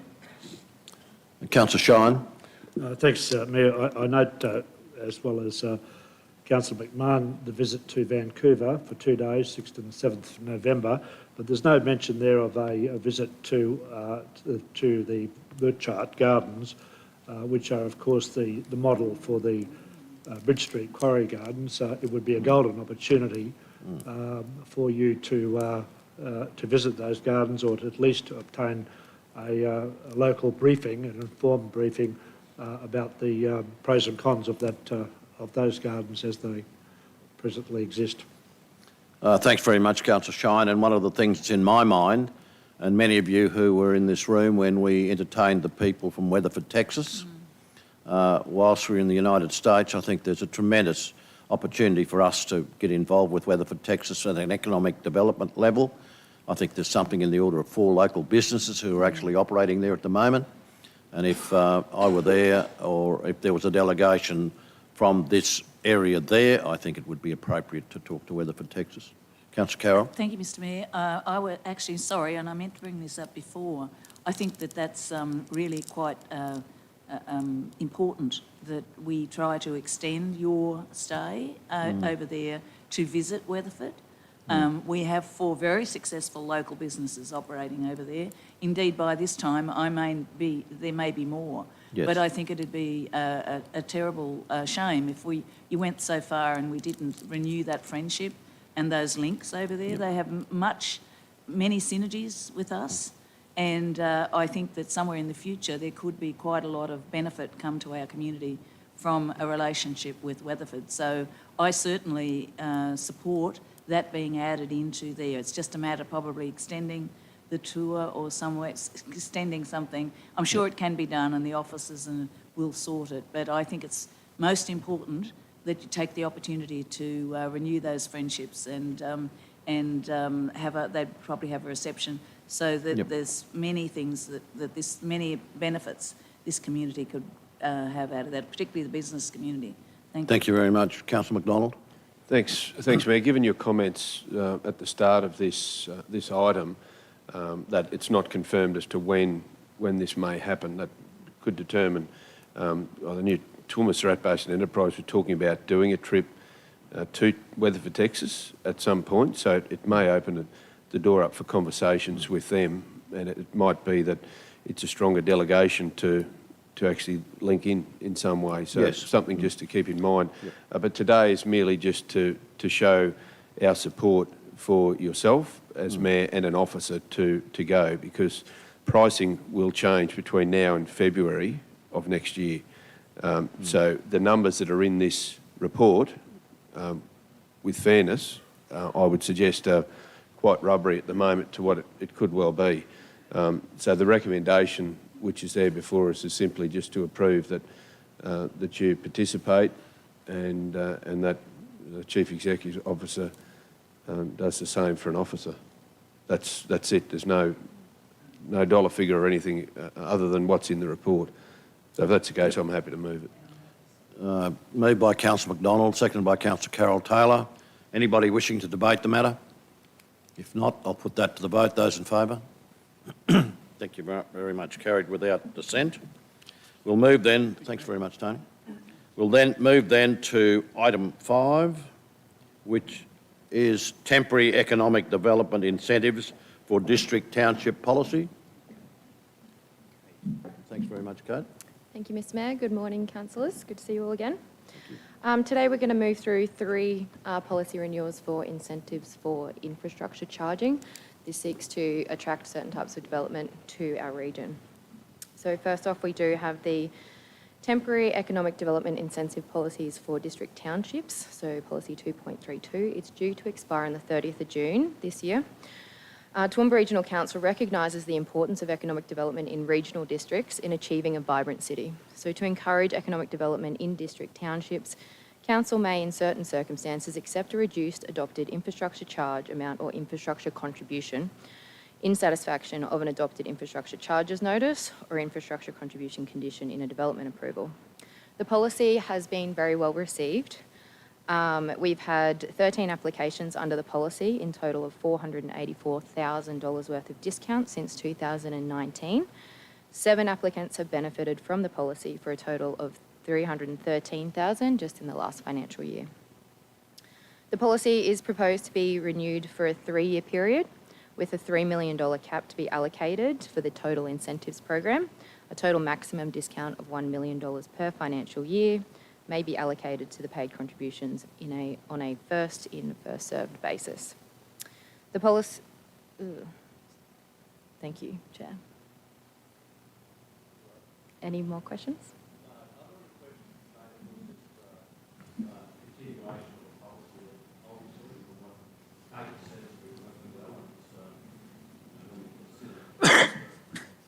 Sorry. As Kate has said, this is a policy that's been around for a fair while. It's been working quite well. It is an incentive for the small communities, which I think they need. It's very well received out there. Are there any comments? Councillor Megan? Thanks, Mr Mayor.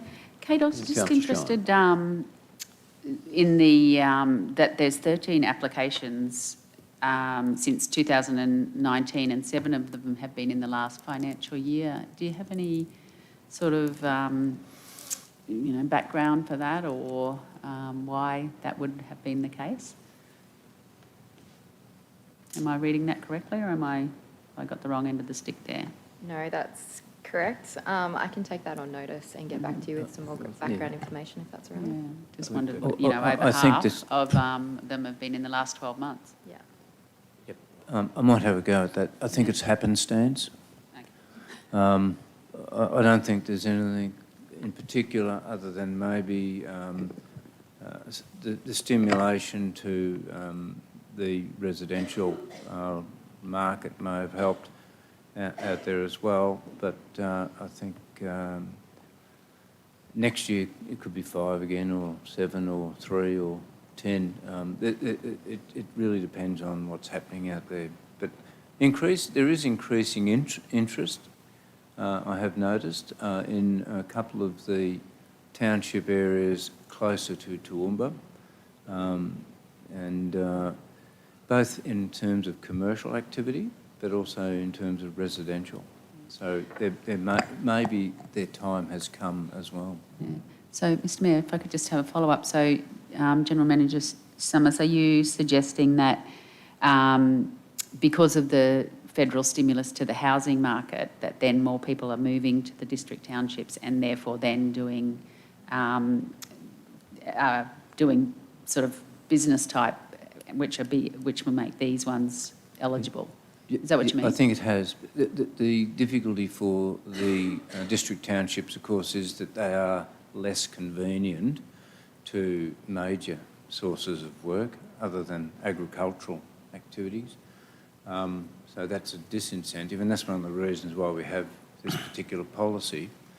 But, I think that overall influence that's affected certainly the Toowoomba market has affected in some ways the district markets, but I think also there's been a logical increase in interest in some of those closer towns. And there's probably a good reason for that too. Some of the smaller towns and even some of the ones mentioned in the report, in the Cabinet decision that came out yesterday, some of those smaller communities with good water supplies will probably become very much a dormitory town, potentially, where people would be able to live and... Sorry, Carol? I didn't realise I was speaking out loud. Just a comment, you're so correct, and the fact is that that has already happened with the areas closer to town. Yep. You know, places like Highfield, Westbrook, Wairema, those places, they've all happened and started, and they're lovely places to live, and why wouldn't you want to live there? So at the end of the day, you know, I think that Yeah, thank you. will help. Thank you, Mr Mayor. I do apologise. Yep, Thought no, I that's was all right. thinking that... I'll hand over to Councillor Shine. Yeah, no, thanks, Mayor.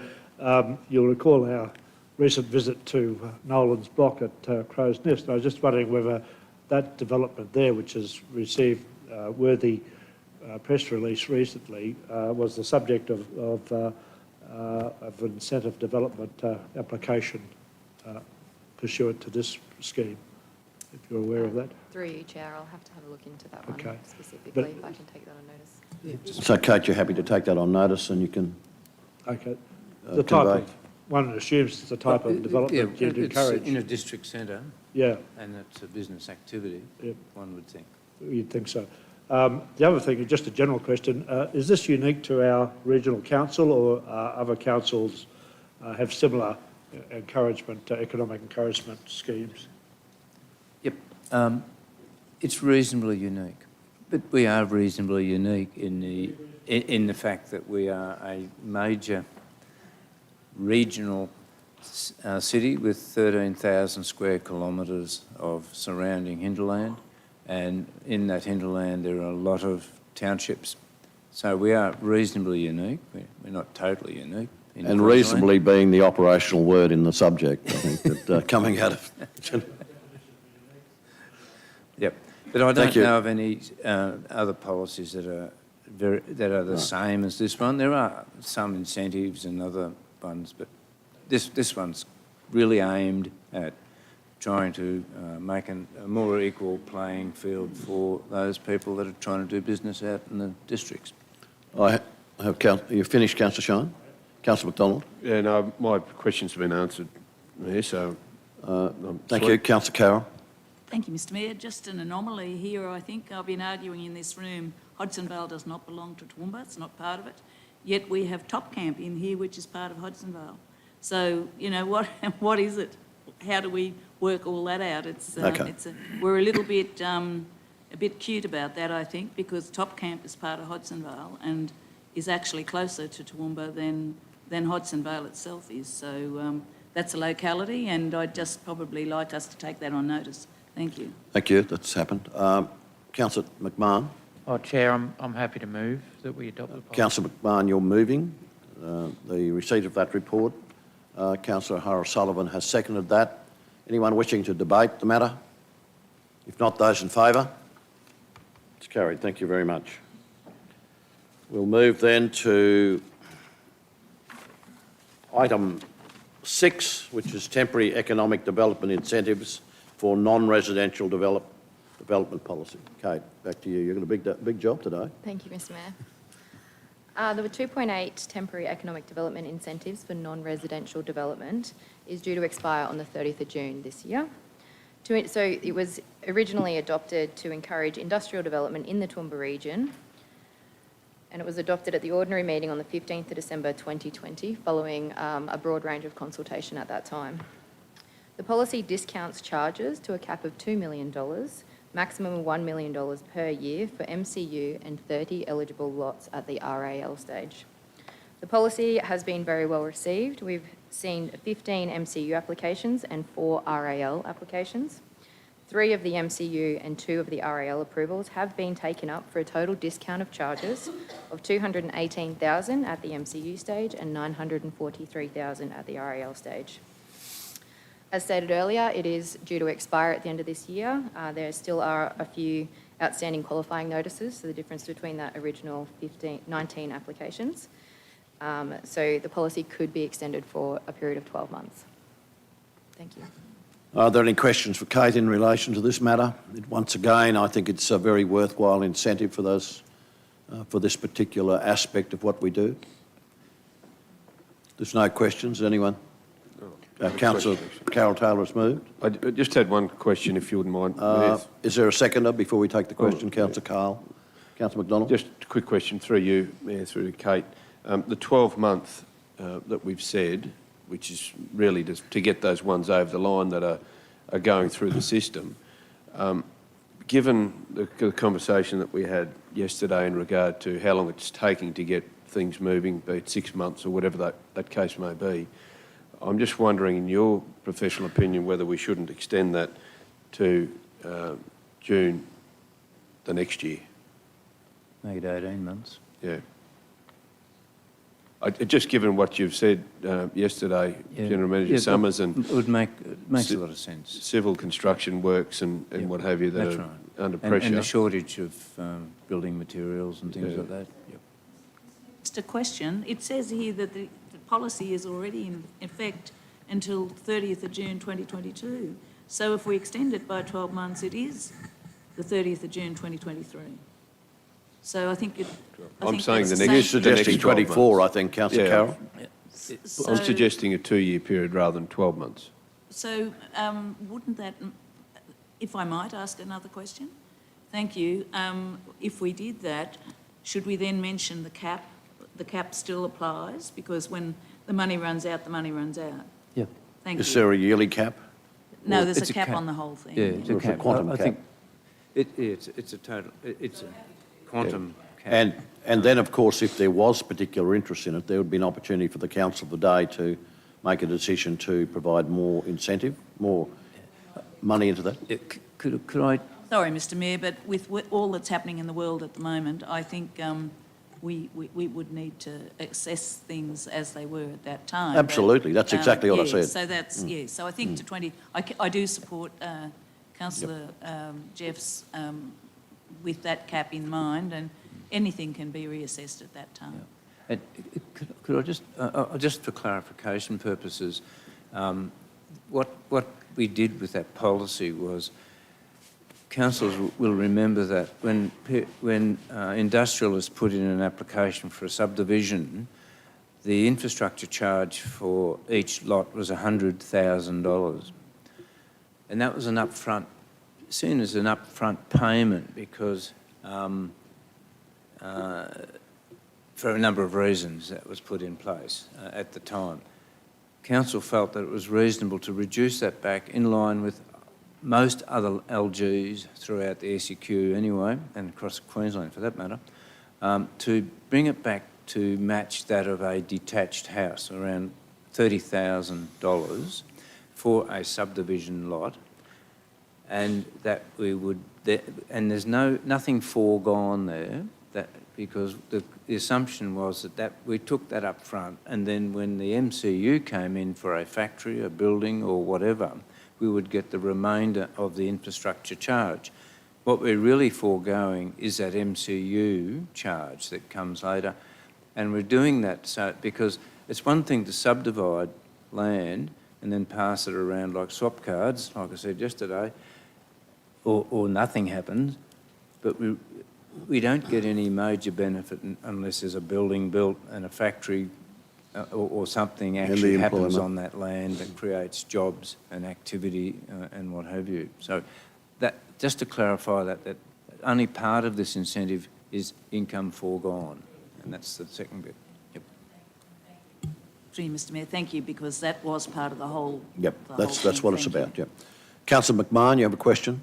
Yeah, thanks, Chair. Probably through you to Kate. So the last item was the temporary economic development for regional parts of Toowoomba region. This one's temporary economic development for everywhere in Toowoomba region through COVID stuff. Could someone in a regional part apply for both, noting that The last one was for infrastructure charges. This is for RAL and MCU. In the process, could someone apply for both?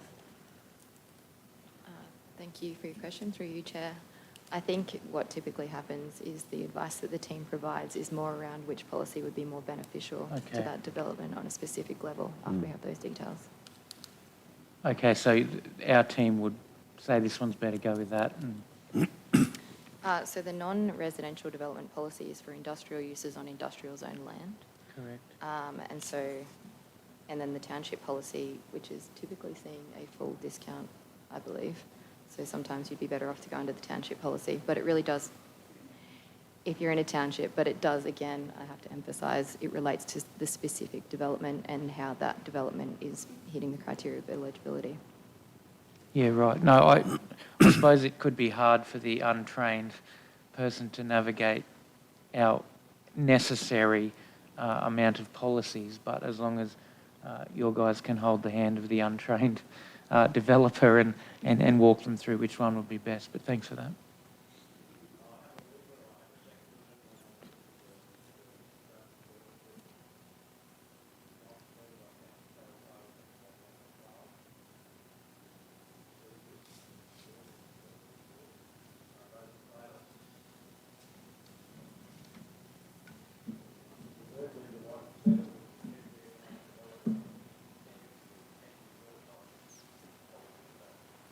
Thank you, Ms. Mayor. Policy 2.77, the temporary economic development incentives for intensive horticulture, is due to expire in December 2022. To encourage economic development, Council has provided this policy, and it was resolved to be adopted at the ordinary meeting in December 2019. Under the policy, a cap of 50% of the total infrastructure charge to a maximum discount of $100,000 per approval of premises applies. A maximum of $1 million is available for discounts under the policy, and it will be allocated it's allocated in first come, first served basis. Since the policy's inception, we have seen 3 development permits for intensive horticulture, which could potentially take up the policy. One of these has successfully applied for a qualifying notice under the policy. This use has not yet commenced, therefore the discount has not been applied. The extension of the policy will enable intensive horticulture development consistent with the policy to be able to capitalise on this incentive policy. The recommendation is that the policy be extended for 3 years until 30th of June 2025. Any questions for Kate in respect to this policy? I think it's one that's been in operation, it's been successful. And Councillor Von Hoff? Happy to move the receipt? Move it, thanks. Yep. Councillor Carroll-Taylor, second. Just a question. A question from if I Councillor could. McDonald. Thanks, Mayor. Mayor, you mentioned that it's been successful, the policy. I think it's successful in promoting that we have this available, but the uptake would be less than successful. So I wonder what we need to do, if there is any more, given this goes till 2025, but the delays in doing that and the technology that's involved and all of those things that are happening, is this something that perhaps TSBE or someone should promote? Is there a way in which to get this more broadly out? Because I agree it's a good policy, but the success of the policy would be rated on how many people take it up, and so far it's zip. And of course, you must remember that there are a number of these enterprises that are sort of in the pipeline now they haven't moved forward for quite a while. So it may be sometime in the future, but obviously this particular incentive isn't exactly what's stopping those enterprises coming forward, whether this is incentives here or not. Councillor McMahon? Chair, thanks. Look, I just wanted to pick up on this policy. I was in a meeting late last week. Councillors Shine and Summerfield were also there with a number of farmers from abroad talking about a new planning scheme and whether any of our planning staff were in there. But we have a significant competition to attract this kind of horticulture farming products to our region. And a lot of our neighbours are quite keen on poaching large horticulture products, and there's a fair bit of competition around it. Now, I suppose their comment was we need to make sure our planning scheme is up to standard so that we can attract these. We have this policy. We've got one successful so far, and I agree with the comments. Perhaps we need to promote it more, but I think it needs to go to a broader picture of how can we make sure that we are attracting and maintaining and keeping these kind of producers in the region. And I think we mustn't be naive about the fact that everyone wants these kind of producers in their region, and LGAs must be in a fair bit of competitions. I think it's good, but it hasn't had a large uptake, and I wonder if we can do anything to, new planning scheme aside, the broader conversations, promote keeping our intensive horticulturalists here. Perhaps a comment, Stuart, but if you'd like to reply. No, I'll make a quick comment. It's a very good observation, I think, and thank you for bringing that up. It's certainly something we do need to have a look at in the new scheme. I mean, I think this scheme, there wasn't a lot of attention paid to our rural actual areas in the 2012 scheme. I think there's a number of issues that have emerged as being fairly important to the future of our rural areas. Housing, indiscriminate housing is one, and the other is intensive horticulture and intensive farming. Councillors recall that we've had a number of rather heated DAs go through in regard to some of the more intensive farming activities, particularly feedlots. But and we need to work through, I think, some policy positions in regard to a number of those things, and this is one of them.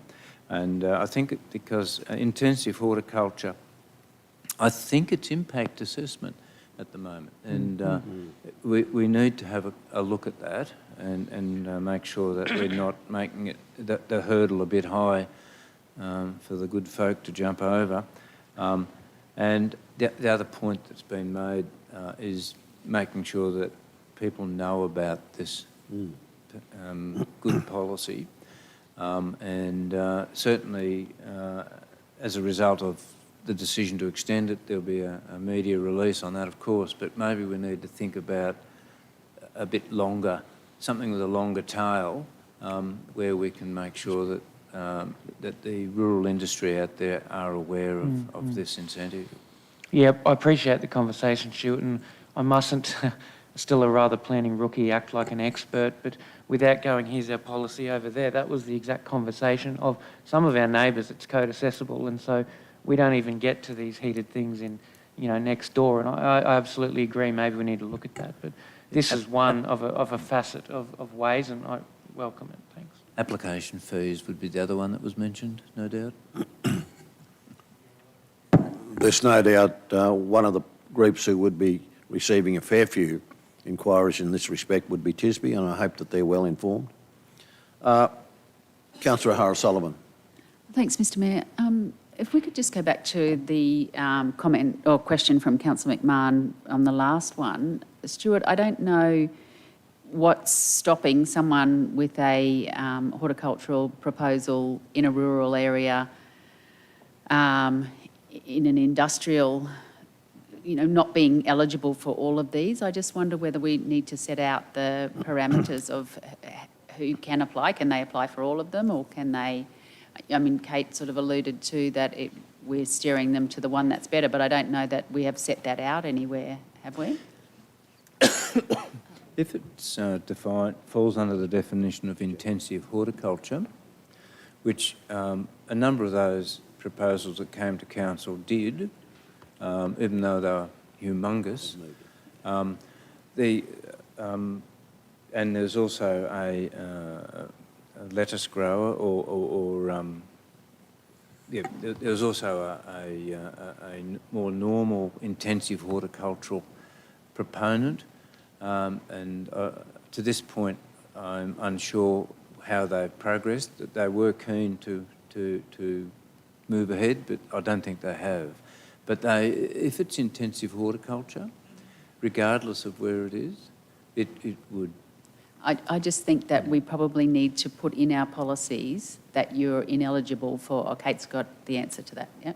So you're ineligible? Well, for the other, say the district incentive or the non-residential one, otherwise you could be applying for all three, yeah. Oh, well, that's yeah. Sorry, Up if I to the could donor. just- You can't cop it all.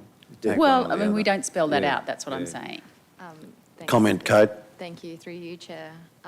So under Section 4 of exclusions, we do have this incentive. Cannot be applied in conjunction with Council Policy 2.32, Economic Incentives for District Townships Policy. Thank you. Thank you, Councillor. Just a moment, I've got Councillor Carol Taylor and then Councillor Carl. Thank you, Mr Mayor. Look, I just want to say a few things.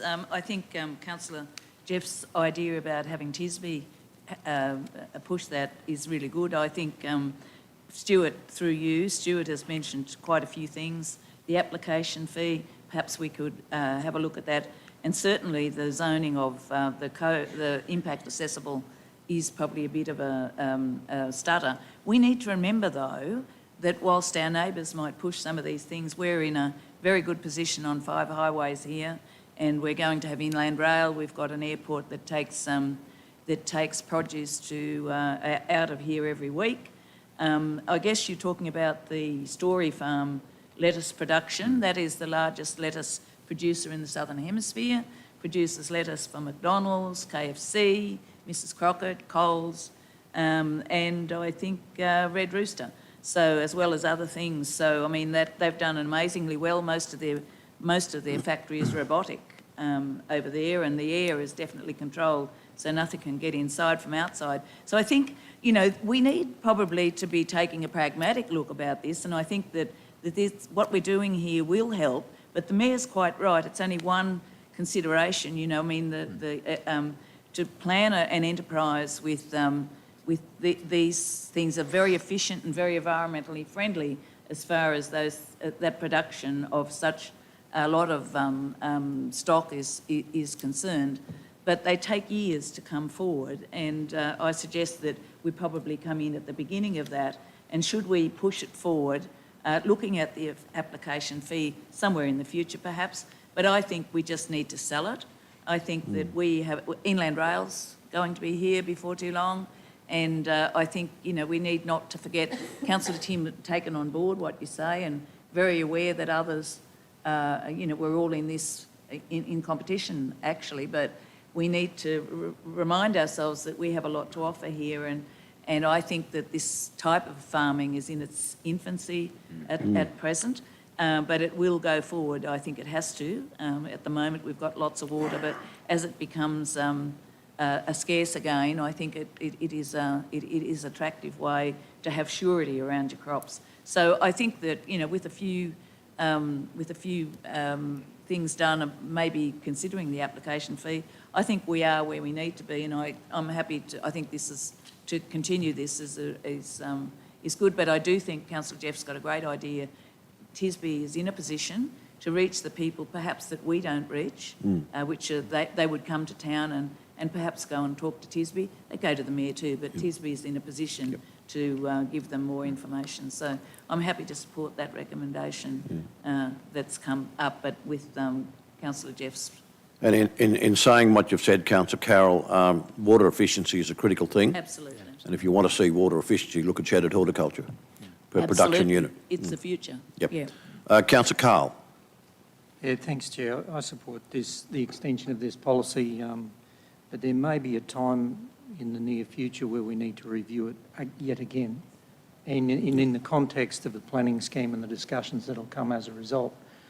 And I have raised this probably for 2 terms now or more around the increasing cost of food mileage and enterprise located adjacent to primary production. But I would say to the boardroom, it's not without its challenges, and we need to err with caution. The Mayor's already mentioned one of those factors around water and water efficiency. but it's the impact on infrastructure with intensive farming. And that's why it is an impact assessable application, because for the life of the application, or the life that the application goes over that land. Just think on one part of our network, transport and transport movements, and the impacts on our roads to and from an intensive farming activity. So they are the challenges. The flip side of that is the opportunity. So I think it's a discussion for the near future around our planning scheme deliberations and how we prioritise and formulate policy around that in the future. Thanks. Thanks very much, Councillor Carl. Is anyone else wishing to speak? I have a mover. I have a seconder. Moved by Councillor Rebecca and seconded by Councillor Carroll. We'll take the vote. All those in favour? It's carried without dissent. Thank you very much, councillors. That's been a rather active Economic Development Committee meeting, given that there has been times when we haven't had too much to do. And thank you very much, Kate, for your presentation. Thank you, Mr Mayor. Thank you, Councillor. Sorry.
Councillors, we will resume the Environment and Community Committee meeting.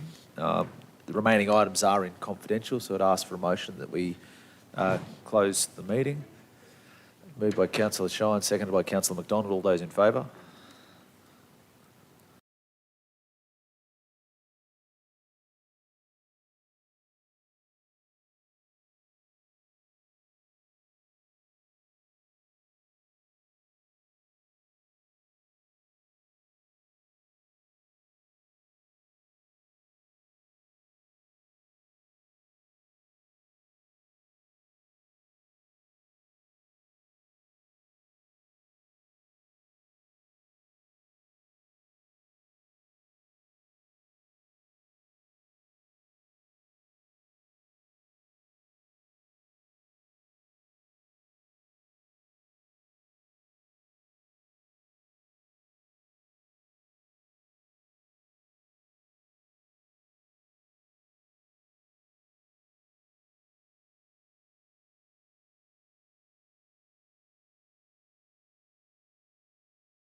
Thanks. So, councillors, we resume the Environment and Community Committee meeting for the month of June. So we go to item 8, which is the appointment of new committee members to the Regional Access and Disability Advisory Committee. So the recommendation there before you. Do I have a mover? Councillor Carol Taylor, seconded by Councillor Tim McMahon. All those in favour? It's carried. We go to item 9, councillors, which is the proposed acquisition of land for the Toowoomba Regional Sports Precinct entry road. So the recommendation again is there before us. Do I have a mover? Councillor Antonio, seconded by Councillor Megan O'Hara-Sullivan. All those in favour? It's carried. Thank you, councillors. That wraps up the Environment Community Committee meeting for the month of June.